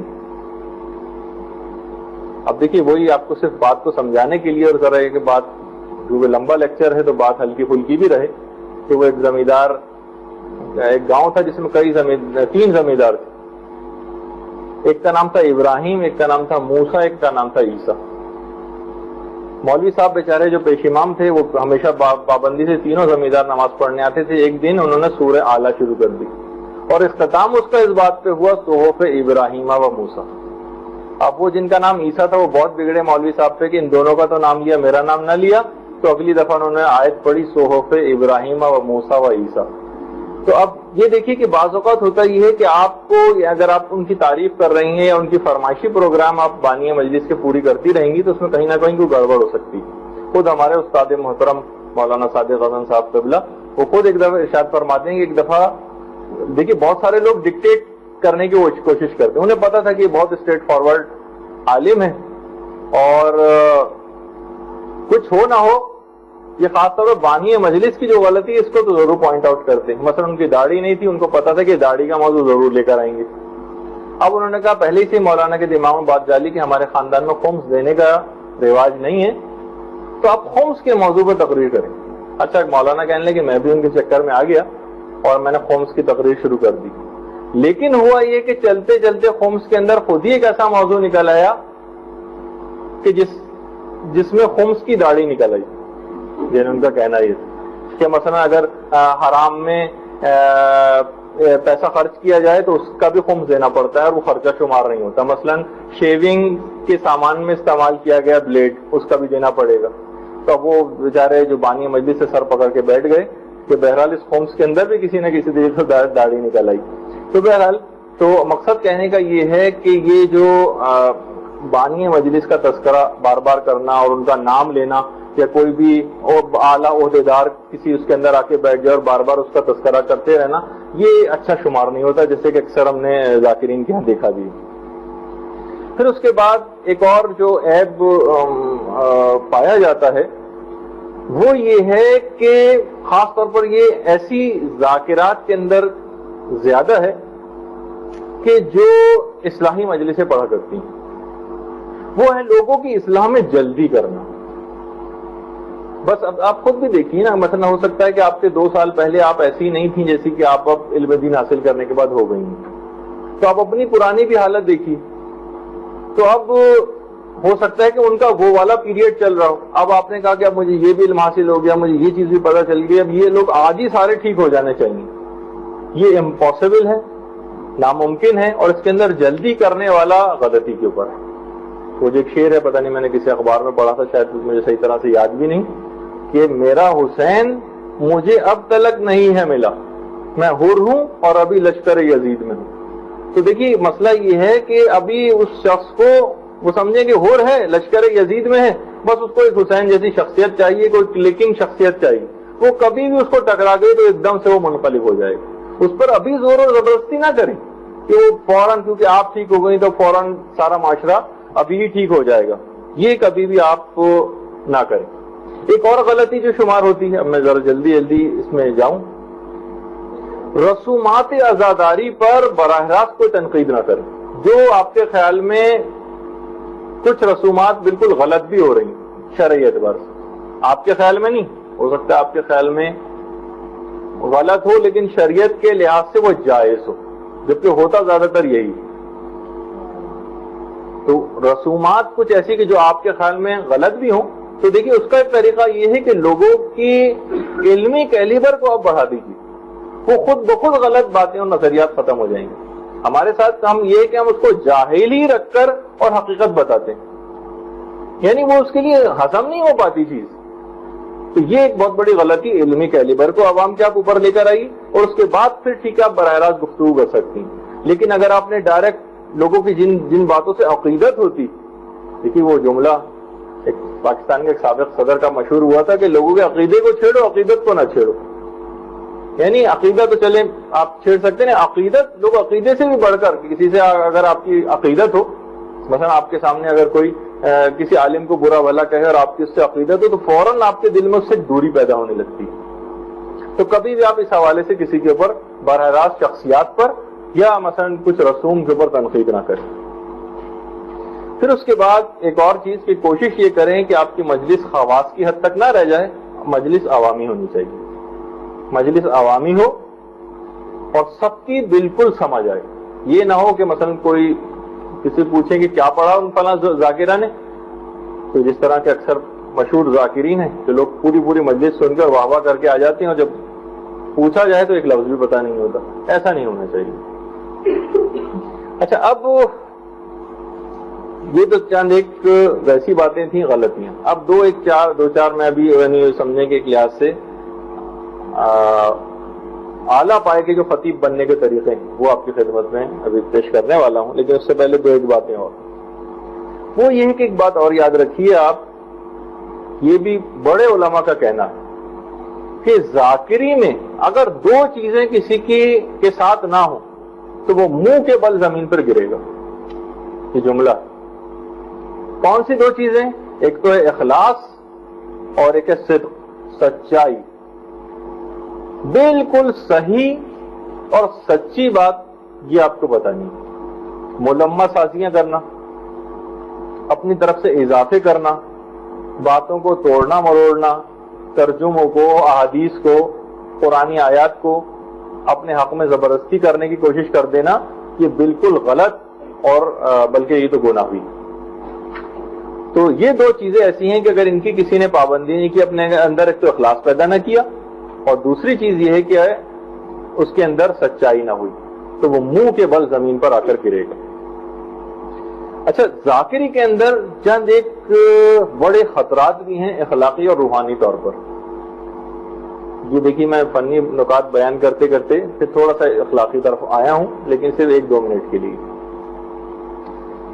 کچھ خطرات ہیں۔ خطرات کیا ہیں؟ سب سے پہلا خطرہ تو ریاکاری کا ہے، یہ پہلا خطرہ، تفصیل میں نہیں جا سکتا اس وقت۔ دوسرا ہے تکبر کا، تیسرا ہے جھوٹ کا، کہ یہ اس سے گناہ ہو سکتے ہیں، اس کی آپ کو بہت خیال کرنا۔ حب جاہ یہ آپ میں پیدا ہو سکتی ہے، بہت بڑی اخلاقی برائی۔ حب شہرت، میرا ہر جگہ نام ہو جائے۔ حب مال یہ بھی آگے چل کر ذاکرین میں پیدا ہوتی ہے۔ البتہ فقہی اعتبار سے بھی آگے چل کے شاید میں یہ بات بھی ڈسکس کروں کہ ذاکرین جو پیسے لیتے ہیں، یعنی ابھی ہم وہ والی کوئی بھی ذکر نہیں کر رہے جیسے کہ لوگ عام طور پر اخلاقی لحاظ سے کہتے ہیں۔ مثلا وہ شعر بھی کسی نے کہہ دیا ہے کہ خون اہل بیت سے لقموں کو تر کرتا ہے تو، میں اس حوالے سے بھی بات نہیں کر۔ فقہی مسئلہ، بالکل فقہی مسئلہ یہ ہے کہ مجلس کے لیے پیسے بھی لیے جا سکتے ہیں، مراجع کا موجودہ مجتہدین کا نظریہ، جو لوگ دیتے ہیں وہ بھی لیا جا سکتا ہے اور وہ تقاضا بھی کر سکتا ہے، اس کے اندر کوئی وہ نہیں ہے، اور وہ آپ کی اپنی مرضی ہے، اخلاقی لحاظ سے آپ کو مانگنا برا لگ رہا ہو یا اس کے اوپر میں ہم ڈسکس نہیں کر رہے فی الحال۔ تو حب مال پیدا ہو جاتی، حب دنیا بہت پیدا ہو سکتی، اس کا آپ کو بہت زیادہ خیال کرنا ہے۔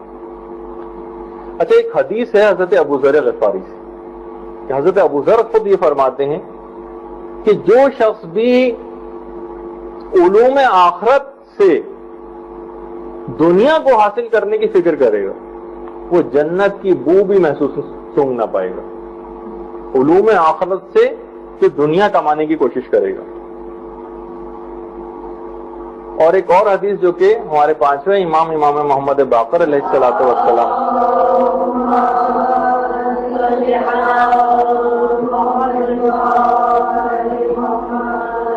کہ ہمارے ذریعے لوگوں کے مال کو نہ کھاؤ ورنہ تم محتاج ہو جاؤ گے. تو بہرحال دیکھیے بہت ساری اتنی سخت روایتیں بھی ہیں. یا ایک اور حدیث انہی پانچویں امام سے فرماتے ہیں کہ حدیث کہنے سے پہلے سچ کہنا سیکھو.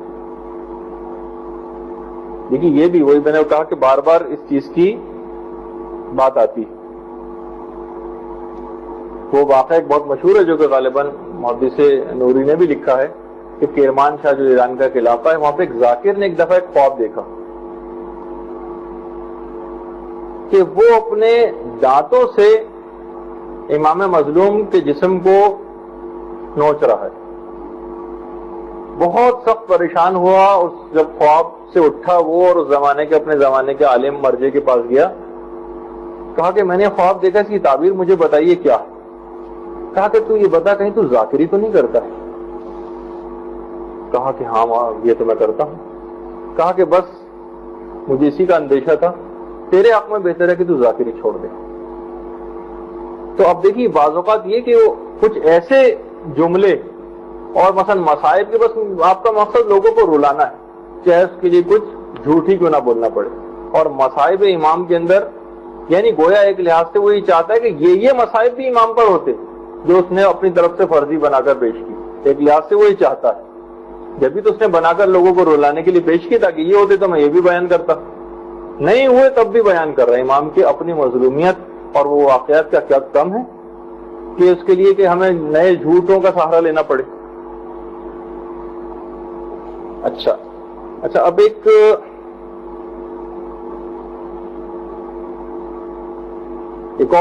اسی طریقہ محدث نوری نے ایک واقعہ اور بھی لکھا ہے.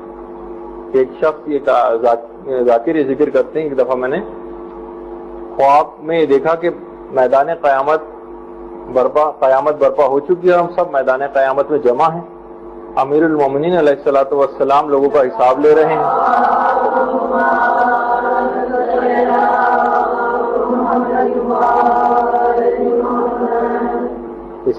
ہیں. پیغمبر اسلام اور جناب فاطمہ الزہرا سلام اللہ علیہا بھی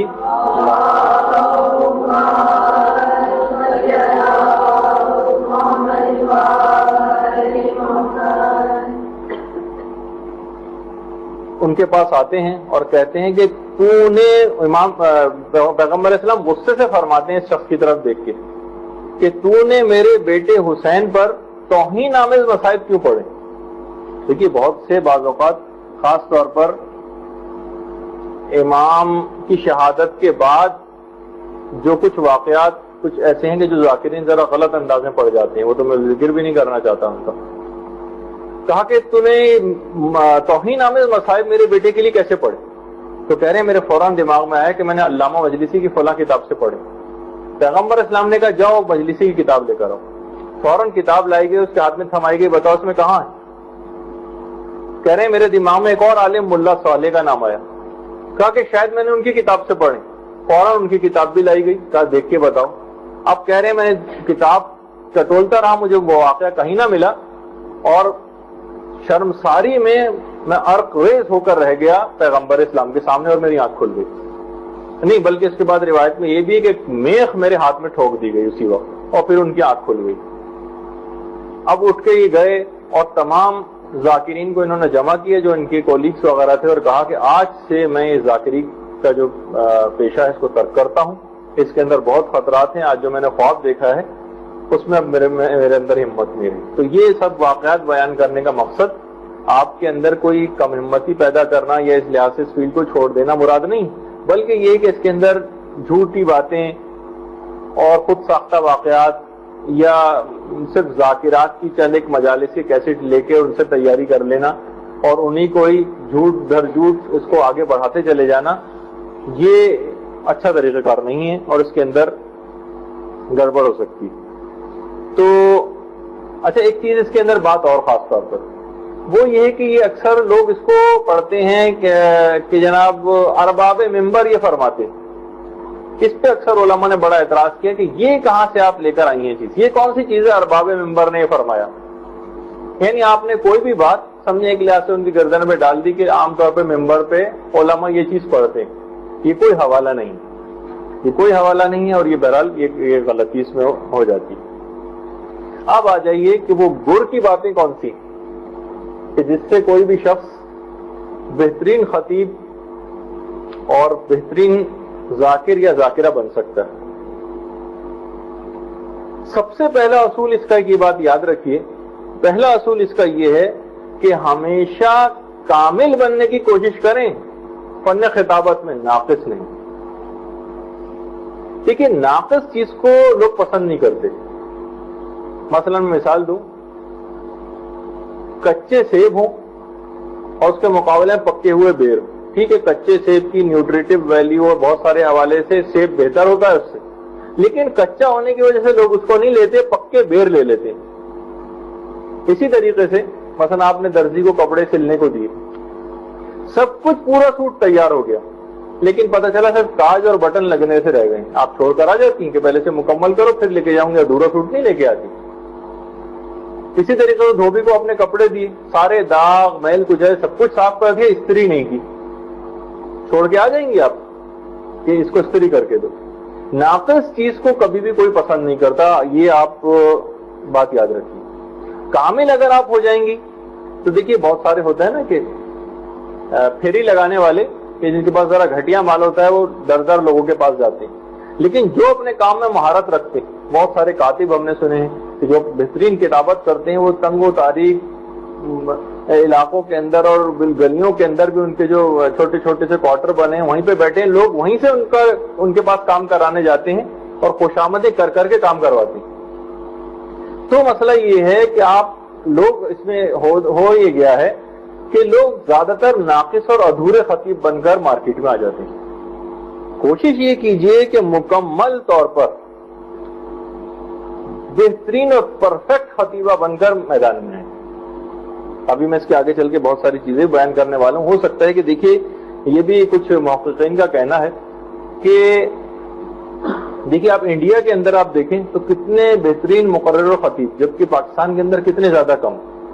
علمی لحاظ سے ہو سکتا ہے کہ بہت سارے علماء آپ کے پاس یہاں پر بہتر ہو، لیکن کیونکہ فن خطابت نہیں تو لہٰذا وہ ایک لحاظ سے عوام کے لیے بیکار ہو جاتے ہیں۔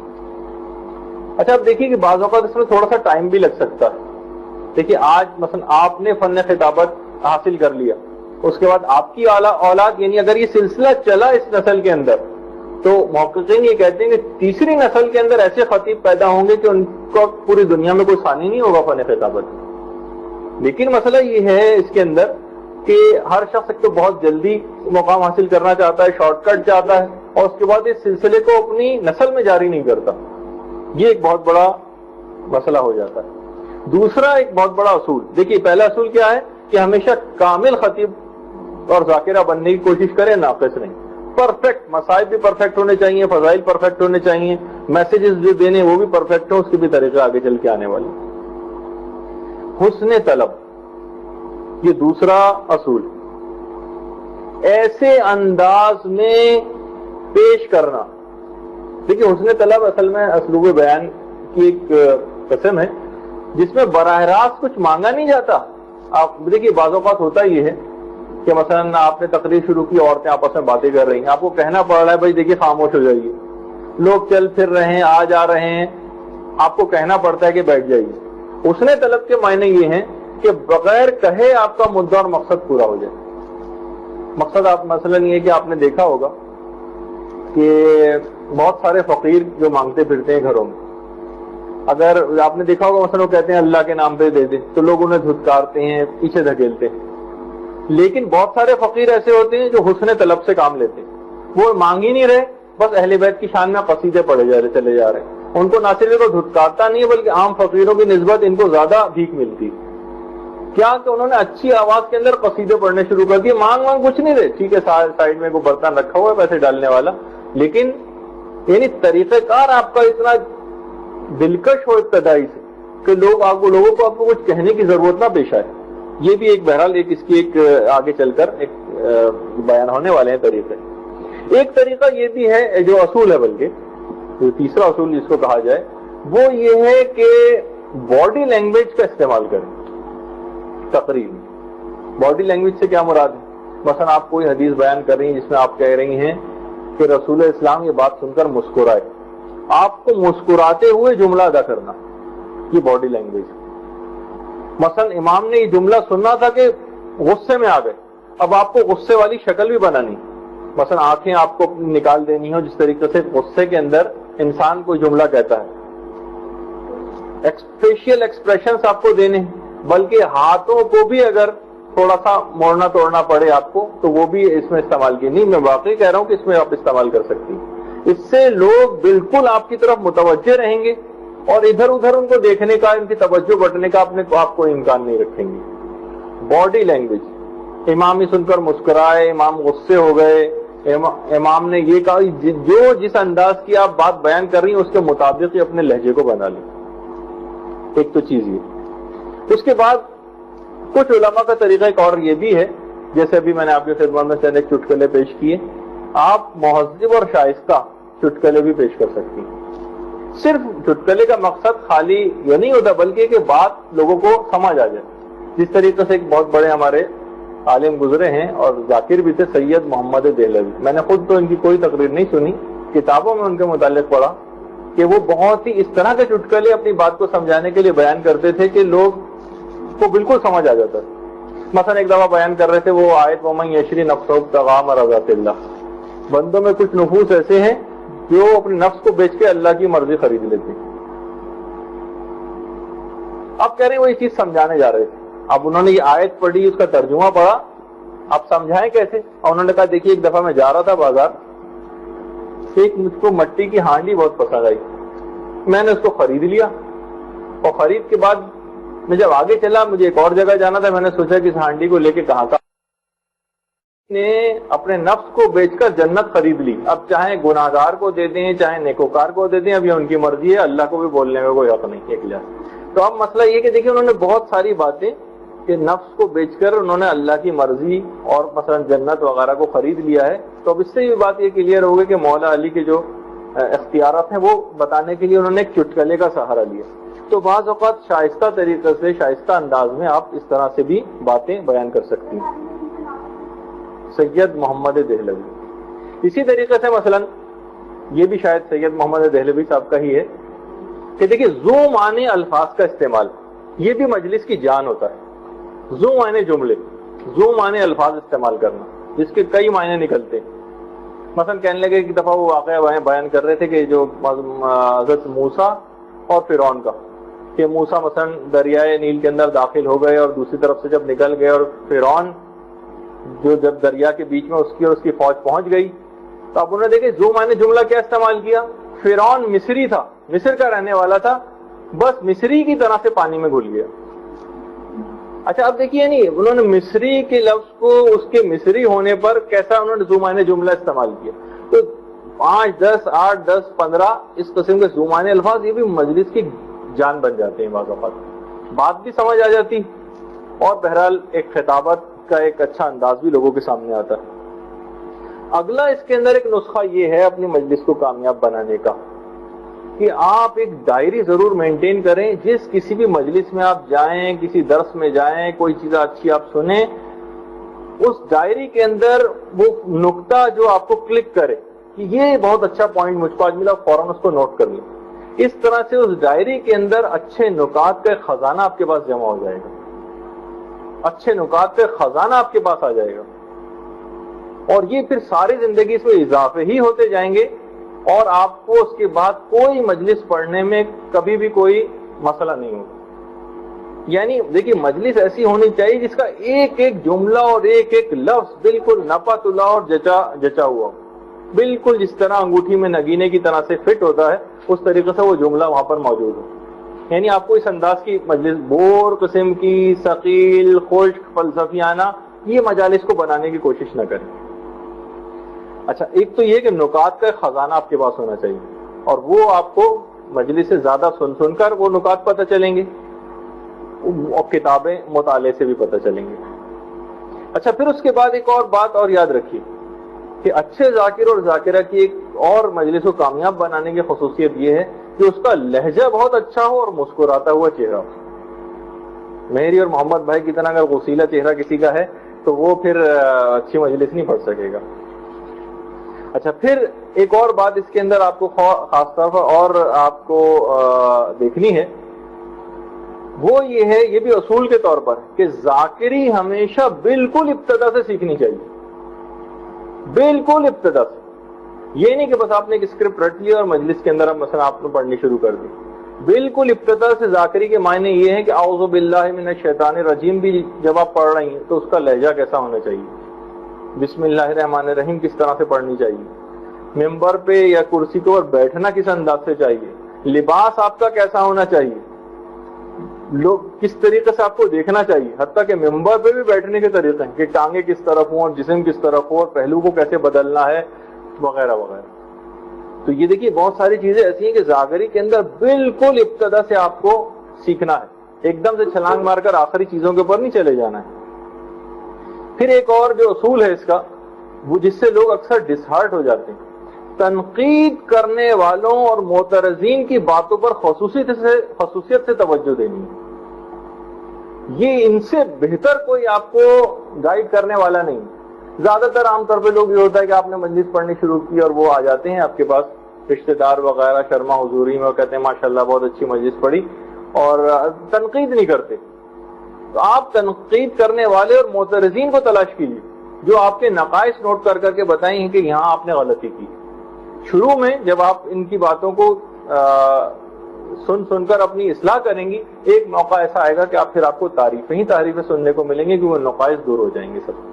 لیکن اگر شروع میں ہی چند ایک افراد آپ کو ایسے مل گئے کہ جو آپ کو صرف تعریفیں ہی کرتے رہے جھوٹی موٹی, تو وہ پھر آپ اچھی خطیبہ کبھی بھی نہیں بن سکیں گے.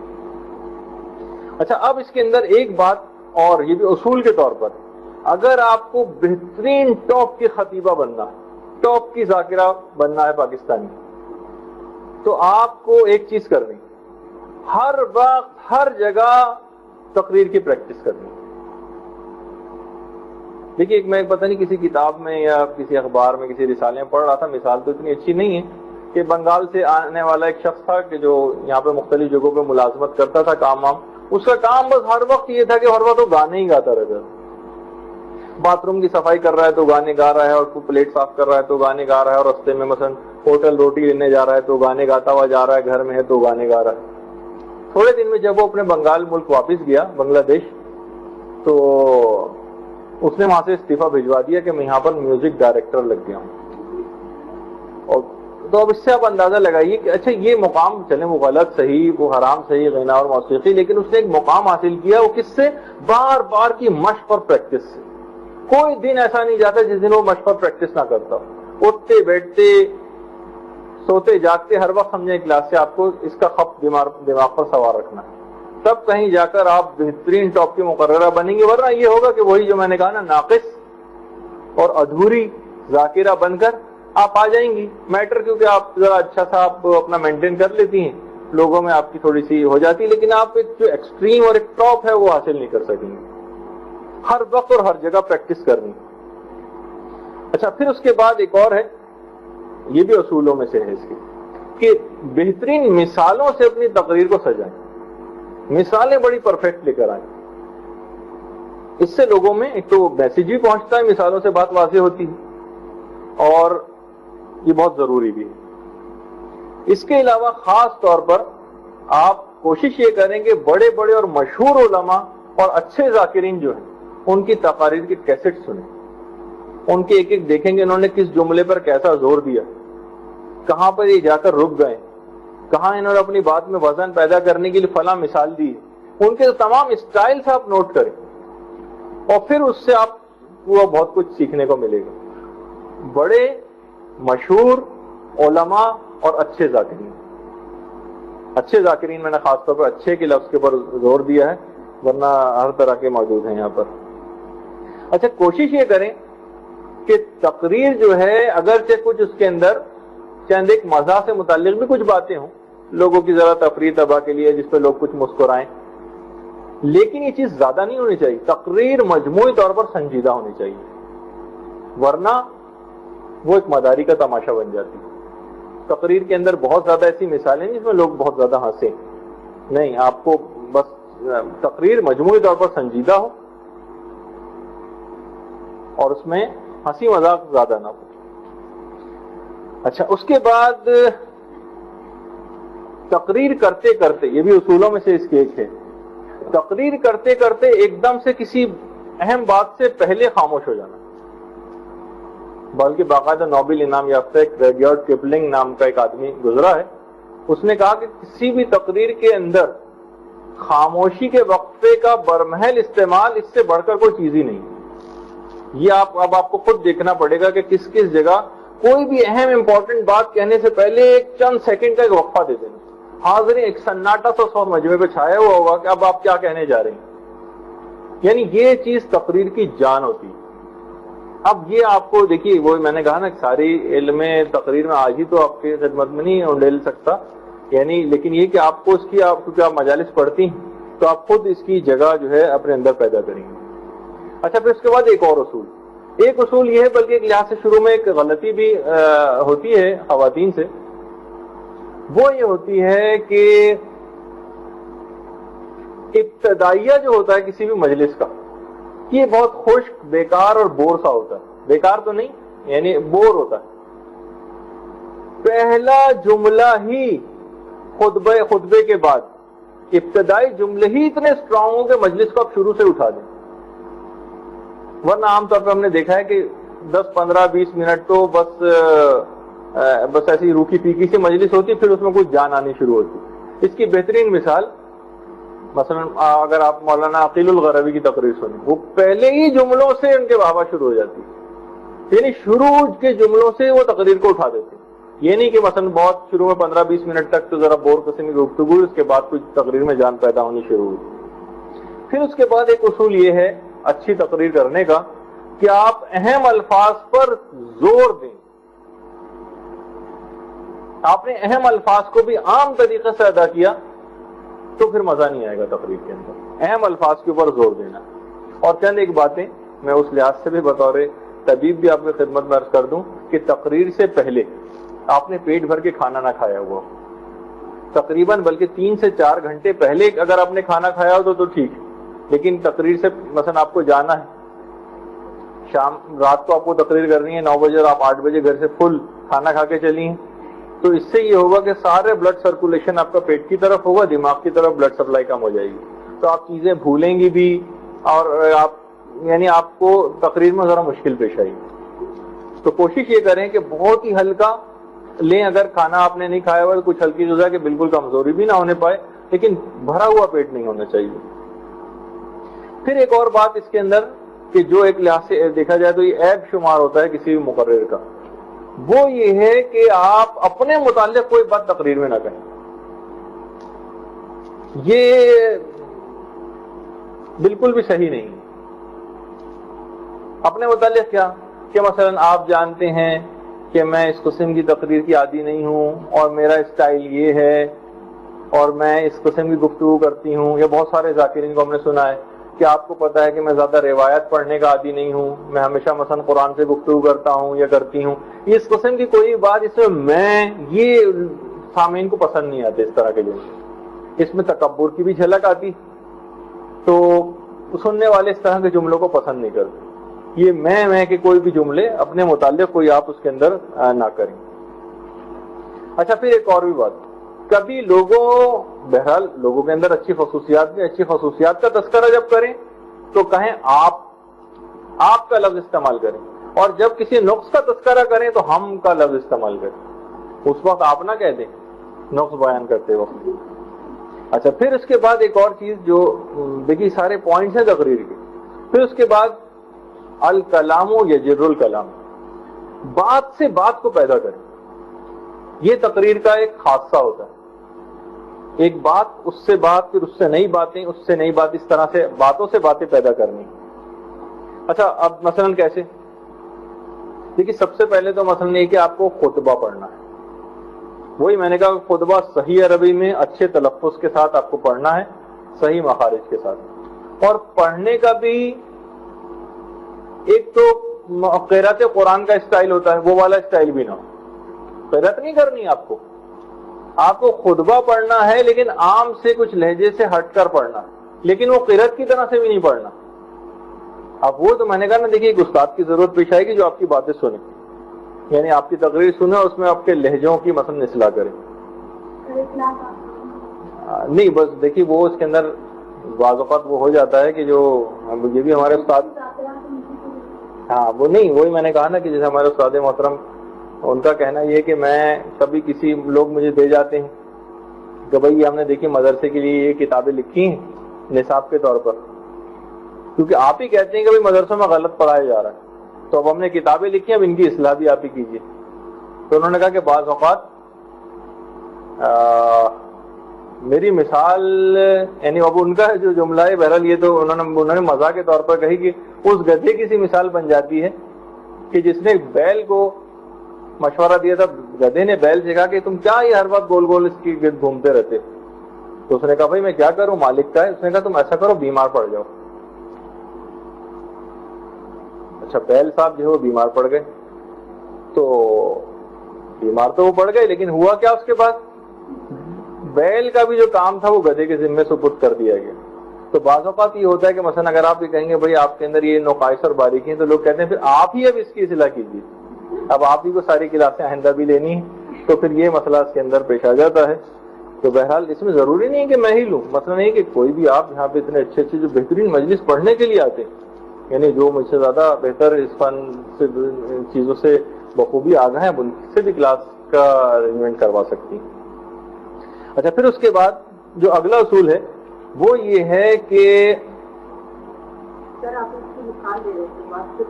ہاں جی ہاں ابھی یہ اس میں اسی میں آگے چل کے آ رہی ہے. اب جیسے اب خطبہ آپ نے پڑھا، اچھا پھر خطبہ کے بعد جو آپ کو گفتگو بھی شروع کرنی ہے نا، تو دیکھیے ایک بات آپ کو کرنی ہے، جیسے میں نے کہا ثقیل الفاظ نہیں ہونے چاہیے. ٹھیک ہے ثقیل الفاظ تو نہیں ہے، لیکن اردو سادہ ہو لیکن اردو خراب نہیں ہو.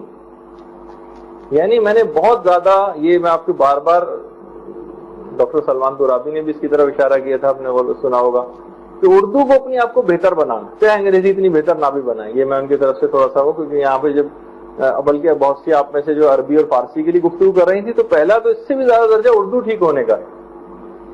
خاص طور پہ میرے پاس جو تحریری سوالات آتے ہیں میں ان کے اندر دیکھتا ہوں، آپ کے جو پرچے آتے ہیں جس کے اندر ڈسکرپٹیو کوسچنس ہوتے ہیں اس کے اندر دیکھتے ہیں، تو آپ کو اردو کے ٹھیک ہونے کی بہت گنجائش موجود ہے. یہ جائے گا کہ آپ دیگر زبانوں کی طرف جائیں. تو بہرحال یہ میں بہت سیریس کہہ رہا ہوں آپ کو کہ یہ اردو کو بہتر آپ کو بنانا ہے. اور خواتین ذاکرات تو اتنی خراب اردو کے ساتھ مجالس پڑھ رہی ہیں کہ بیان سے باہر، یعنی الفاظ سادہ ہوں مگر اردو خراب نہ ہو. اچھا دیکھیے سرنامہ کلام کے اندر بھی جو آپ کو آیت پڑھنی ہے، اس کا ابتدا میں آپ کو ہمیشہ اس کا ترجمہ، سورہ نمبر اور آیت نمبر بھی لوگوں کو بتانا ہے. اچھا جب آپ دیکھیے وہی میں نے کہا نا بات سے بات پیدا کریں، تو کس طرح سے؟ مثلا آپ نے خطبہ پڑھا، خطبے کے بعد آپ نے آیات پڑھی، آیت کے بعد اس کے بعد گفتگو شروع کی، اس کا ترجمہ بیان کیا، اور ترجمے کے بعد پھر جب آپ نے حوالہ اس کا بیان کیا، تو یہیں سے آپ چاہیں تو نا دیکھیے پوری کی پوری تبلیغی مجلس آپ کرنے کی کوشش کریں گی نا، تو لوگ اس طریقہ کار کو بھی زیادہ پسند نہیں کرتے. یعنی اس کے اندر اچھی جو تقریر ہے نا وہ ایک مکس پلیٹ ہونی چاہیے. مکس پلیٹ ہونی چاہیے. اب آپ یاد رکھ لیجیے کہ اچھی تقریر وہ ہوتی ہے جو مکس پلیٹ ہوتی ہے. اس میں پیغامات بھی ہوں، اس کے اندر فضائل بھی بہت اچھے ہوں، اس میں نکات بھی ہوں، اس کے اندر لوگوں کی تفریح طبع کی باتیں بھی ہوں، گفتگو ثقیل بھی نہ ہو، اور بہت ساری چیزیں. تو موقع سے فائدہ اٹھاتے ہوئے جس وقت بھی آپ سورہ نمبر یا آیت نمبر بتائیں، تو اسی وقت آپ یہ کہتے ہیں کہ یہ میں نے فلاں سورے اور سے یہ آیت پڑھی ہے. اور دیکھیے تلاوت قرآن کی فضیلت بہت زیادہ ہے. یہیں سے آپ چاہیں تو نا پیغام دینا شروع کر دیں. تھوڑی سی تلاوت قرآن کی فضیلت بیان کریں، اور وہ سورہ جو آپ نے بیان کیا ہے تفسیر نمونہ یا دیگر کتابوں سے، اس سورے کی فضیلت میں دیکھ لیں کیا چیز۔ مثلا آپ نے سورہ انبیاء کی کوئی آیت پڑھی، آپ کہتے ہیں کہ تربیت اولاد کے لیے والدین کم سے کم ہفتے یا ایک مہینے میں ایک مرتبہ اگر سورہ انبیاء کی تلاوت کریں تو ان کی اولاد صالح ہوگی۔ یعنی آپ نے بس پیغام دیا اور اب ایک جملے کے بعد آپ آگے بڑھ رہے ہیں۔ آپ سمجھ رہی ہیں نا، اس طریقے سے آپ کو اس سورے کے فضائل یا تلاوت قرآن کی فضیلت اور میسیجز بھی آپ کو دے جائیے۔ اچھا، اسی طریقے سے اس آیت کی جو بھی آپ نے پیش کی ہے اس کی مکمل تفسیر آپ تفسیر نمونہ وغیرہ سے پہلے سے پڑھ کر جائیں، وہ جو بھی آیت آپ نے سرنامہ کلام میں پیش کی ہے۔ کوشش یہ کریں، یہ سارے پوائنٹس ہیں، کوشش یہ کریں گفتگو نکات کی صورت میں، اس طرح یعنی اس کو میں بازاری اور عامیانہ زبان میں کہوں ٹوٹوں کی صورت میں ہونی چاہیے، یعنی چھوٹے چھوٹے سے ٹکڑے ہوں، تقریر اس طرح سے ٹکڑوں کو جوڑ کر بنے گی، ٹھیک ہے نا، لیکن ہر ٹکڑا اپنی جگہ بالکل پرفیکٹ ہونا چاہیے، صرف ایسے ہی زیب داستاں کے لیے بیچ میں ایسے گھسانے کے لیے آپ خاص نہ لے کر آئیں۔ واقعات کوشش کریں کہ دلچسپ ہوں جو آپ بیان کریں، اور اگر دلچسپ اتنے نہ ہوں تو اس میں کوئی میسج کی بات آئے واقعات میں۔ یا مثلا آپ یہ بھی کہہ سکتے ہیں تاکہ حاضرین کا دماغ اس طرف متوجہ ہو جائے کہ بھائی دیکھیے بانی مجلس نے بھی انعقاد مجلس کر کے اپنے فریضے کو ادا کر دیا، سامعین نے بھی یہاں حاضر ہو کر اپنے فریضے کو ادا کر دیا، اب صرف میرا فریضہ باقی رہ گیا، اگر میں نے اپنے فریضے کو ادا نہیں کیا تو میں بارگاہ خداوندی میں مجرم ٹھہروں گی اور جناب سیدہ کے سامنے مجھے شرمسار ہونا پڑے گا۔ اس طرح کہہ کے آپ اپنی کوئی بھی بات جو بھی آپ تبلیغی پیغام دینا چاہیں، اچھا لوگوں پہ بھی آپ نے اعتراض نہیں کیا، ذمہ داری ساری اپنے اوپر لے لی کہ سامعین بھی بیٹھے ہیں، ان کا بھی فریضہ ادا ہو گیا، بانی مجلس نے بھی فریضہ ادا کر دیا، صرف میرا فریضہ باقی رہ گیا۔ آپ نے اگر یہاں کی ذکی باقری صاحب کی مجلس سنی ہو تو اس میں بھی انہوں نے یہ جملہ کہا تھا کہ جو میرے سر پہ عوام کو مجبور کرتا ہے کہ میں یہ باتیں آپ کے سامنے کہوں، ورنہ مجھے بھی دوسری طرح انداز کی مجلسیں پڑھنا آتی ہیں۔ تو بہرحال یہ سب چیزیں دیکھیے، یہ اس سے کیا ہوتا ہے کہ حاضرین سننے پر آمادہ ہو جائیں گے اس بات کو جو کہنے جا رہے ہیں۔ اچھا، پھر آپ کو ایک چیز اور کرنی ہے کہ جب بھی کبھی آپ، سب سے پہلی بات تو میں یہ کہہ دوں، بلکہ میں بطور اعتراض کہہ رہا ہوں ذاکرات پر، وہ کہ جو اسلامی مجلسیں پڑھتی ہیں، آپ کو کس حکیم نے یہ مشورہ دیا ہے کہ آپ تبلیغی مجلس کے اندر فضائل اہل بیت نہ پڑھیں؟ یہ اس میں تقل کہاں ہے کہ جناب اگر فضائل اہل بیت ہوں گے تو اس کا مطلب اسلامی مجلس نہیں ہے، اور اسلامی مجلس ہے تو اس کا مطلب ہے کہ فضائل اہل بیت نہیں ہوں گے؟ ان میں کوئی بہت دوری اور کوئی وہ تھوڑی ہے، یہ تو دونوں برابر کی چیزیں، یعنی آپ انہی فضائل اہل بیت یا مصائب اہل بیت ہی کے اندر سے آپ کو نکات بیان کریں۔ مثلا جب بھی آپ امام کے معلم کا صبر کا ذکر کریں، وہیں آپ اپنی حالت زار کا بھی چاہیں تو نوحہ پڑھ دیں کہ دیکھیے امام تو مظالم کے اوپر یہ صبر کر رہے تھے دشمنوں کی، اور یہاں ہم یہ ہے کہ اپنے دوستوں ہی کے ساتھ ہمارا سلوک یہ ہو جائے۔ امام کی تو اپنے دشمنوں پر یہ مہربانیاں تھیں اور ہماری اپنے رشتہ داروں ہی کے خلاف مثلا یہ کارروائیاں ہیں۔ آئمہ کی جب علم کی آپ بات بیان کریں فضائل میں، دیکھیے میں نے کہا نا دو چیزیں ساتھ ساتھ چلیں گی، جب آئمہ کے علم کی بات ہوگی تو اپنی قوم کی جہالت کا بھی ماتم آپ کو وہاں پر کرنا پڑے گا ایسے الفاظ کے اندر کہ مثلا لوگ اس سے وہ بدل نہ ہوں، لیکن لوگ یہ کہیں، لوگوں کو آپ کو بتانا پڑے گا کہ آئمہ کا علم اور قوم ہماری اتنی جاہل۔ آئمہ کی قربانیوں کا جب آپ تذکرہ کریں کہ انہوں نے دین کی خاطر یہ قربانیاں دیں، تو اپنی معمولی دنیاوی آسائشوں کے اوپر دین کو قربان کرنے کا بھی تذکرہ کر دیں کہ یہ آسائشیں چھوٹنی نہیں چاہیے، وہ تو دین پر اپنی پوری ذات کو قربان کر رہے ہیں اور اپنے دین کو قربان کر رہے ہیں اپنی آسائشوں پر۔ اچھا، اسی طریقے سے جب آپ آئمہ کے مال کو خرچ کرنے کا بیان کریں دین کے لیے، تو اپنے بخل کا بیان کریں کہ لوگ ذرا سا پیسہ دینے کو تیار نہیں ہوتے۔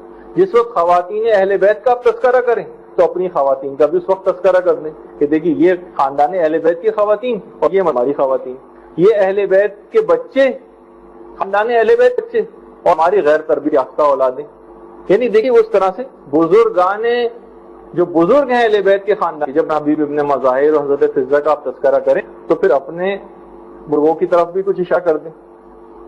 جس وقت مثلا آپ تذکرہ کرنے لگے مصائب کے اندر بھی ہوگا یہ کہ مثلا جب حضرت زینب نے آ کر مسئلہ پوچھا کہ ہم جل مریں یا خیموں سے باہر نکل آئیں سید سجاد چوتھے امام سے، اس وقت آپ یہ بھی بیان کریں کہ تو معمولی سی دین کی طالبہ بھی اس بات سے واقف ہے کہ اس موقع پر جان پہچان واجب، لیکن پھر بھی امام سے پوچھنے آئیں اس موقع پر ہمیں پیغام دینا، ہر موقع پہ ہم کو حال و خیال کرنا، بس میسج دیا آگے بڑھ گئی۔ تو اس طرح سے آپ کو بیچ بیچ میں بہت سارے نقطے یہ آپ کو پیش کرنے پڑیں گے۔ مثلا اچھا دیکھیے اس کے اندر بھی بہت ذاکرات ایسی بھی ہیں جو فقہی مسائل بھی بیچ میں لے آتی ہیں، مجالس پر بیان کرنے چاہیے، لیکن یہ بات یاد رکھیں پوری تقریر کے اندر مسائل فقہ 2-4 سے زیادہ نہیں ہونے چاہیے، اور وہ بھی جملہ ہائے معترضہ کے طور پر۔ یہ کیا چیز میں نے کہی؟ جملہ ہائے معترضہ، یعنی آپ مثلا آپ کوئی ایسی آیت پڑھنے جا رہے ہیں، آپ کہیں کہ یہ جو میں نے آیت پڑھی اس کے بعد والی اگر آیت میں نے پڑھ دی تو سجدہ مجھ پر واجب ہو جائے گا، اور بتا دیں مثلا 4 آیتیں ایسی ہیں جن کے اوپر سجدہ واجب ہوتا ہے، 2-3-4 فقہی مسائل بتائیں، اس سے متعلق آگے بڑھ جائیں۔ تو کیا وہ آپ نے چند ایک فقہی مسئلے بھی کے اندر آ گئے، اصلاح بھی ہو رہی ہے، تلاوت قرآن بھی ہو رہی ہے، فضائل بھی پڑھے جا رہے ہیں، لوگوں کو پیغامات بھی دیے جا رہے ہیں، نکات بھی آ رہے ہیں، دیکھ رہے ہیں کہ آپ یہ سب چیزیں احاطہ کرتی جا رہی ہیں۔ اس لحاظ سے یہ بہرحال ایک مکس پلیٹ بننے والی۔ مثلا کسی صحابی کا جب تذکرہ آ جائے، مثلا جابر یہ روایت کرتے ہیں، اور مثلا زرارہ سے یہ روایت ہے، اور جناب فلاں سے یہ روایت ہے، تو اس موقع سے فائدہ اٹھاتے اس صحابی کا تھوڑا سا تعارف ضرور کروا دیں 2-1 لائن کے اندر۔ بھائی دیکھیں ان صحابیوں کے اوپر لوگوں کو معلومات کہاں ہیں؟ میں نے اس سے پہلے بھی ایک دفعہ شاید کہا تھا کتنا زیادہ تذکرہ حضرت عباس سے اللہ جالس کے اندر ہوتا ہے، لیکن کسی ایک آدمی سے آپ پوچھ کے بتا دیجیے حضرت عباس کی ایک حدیث بتا دو کوئی، حضرت عباس کی صرف واقعہ کربلا سے ہٹ کر شخصیت کا کوئی پہلو بتا دے، کسی کو کچھ پتہ نہیں۔ حضرت زینب کو بھی اگر آپ دیکھیں واقعہ کربلا کے اندر وہ چند 1-2-4 واقعات جو ان کے موٹے موٹے ہیں، جو ہر ذاکر سے آپ کی ذاکرہ سن چکی اس وجہ سے آپ کو پتہ ہے، ورنہ حضرت زینب کے متعلق معلومات کس کی ہیں؟ بلکہ خاندان اہل بیت کی جو اور عورتیں وہاں پہ موجود تھیں، آپ مجھے یہ بتائیے کہ سوائے حضرت رباب کے اس بات کے کہ وہ ساری زندگی سائے میں نہیں بیٹھی اور انہوں نے جو ہے اچھی کوئی غذا نہیں کھائی، اس کے علاوہ حضرت رباب کے متعلق بتائیے کیا معلومات ہے لوگوں؟ ام کلثوم کے متعلق معلومات، واقع کربلا میں جتنی خواتین تھیں وہاں پر موجود ان کے متعلق لوگوں کی معلومات کتنی؟ 0، بل مائنس میں ہے بلکہ معلومات، جو معلومات چاہے ایک واقعات کی صورت میں کوئی تھوڑی ان کی شخصیت کے متعلق۔ تو اب دیکھیے یہ آپ کو جہاں کہیں بھی ان کا تذکرہ ہو آپ کو تھوڑی تھوڑی ان کے اپنی بھی معلومات بڑھانی، وہ معلومات یوں کنوے نہیں کی گئی کہ خود اس ذاکر اور ذاکرہ نے بھی ان کے متعلق معلومات نہیں حاصل کی۔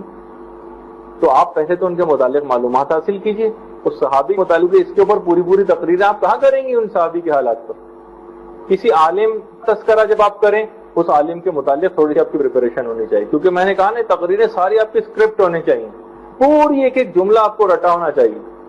ایسا نہ ہو کہ مثلا آپ کہیں کہ جناب میرا تبحر علم اتنی زیادہ ہو گیا تو میں بس فی البدی مجلس پڑھوں گی، جی بالکل غلط، فل یہ تو بہت بڑے ٹاپ کلاس جو مقررین ہوتے ہیں جو اتنے زیادہ علمیت بھی رکھیں ان کا خاصہ، اور وہ صرف انگلیوں پہ گنے جا سکتے ہیں، 2-3-4 ہی ہوں گے پورے معاشرے میں کروڑوں کی آبادی، ان کو چھوڑ دیجیے، ورنہ سب کو پوری مجلسیں رٹنا۔ اگرچہ ابھی بہت اس کے اندر موضوع باقی رہ گیا ہے، اور کیونکہ برادر وسیم امام کو بھی اہم موضوع پر آج یہاں سینئر کلاس کے اندر گفتگو کرنا، تو اگرچہ میرا ارادہ تھا کہ میں اس میں آدھا گھنٹہ اور لوں، لیکن وہ موضوع بھی جی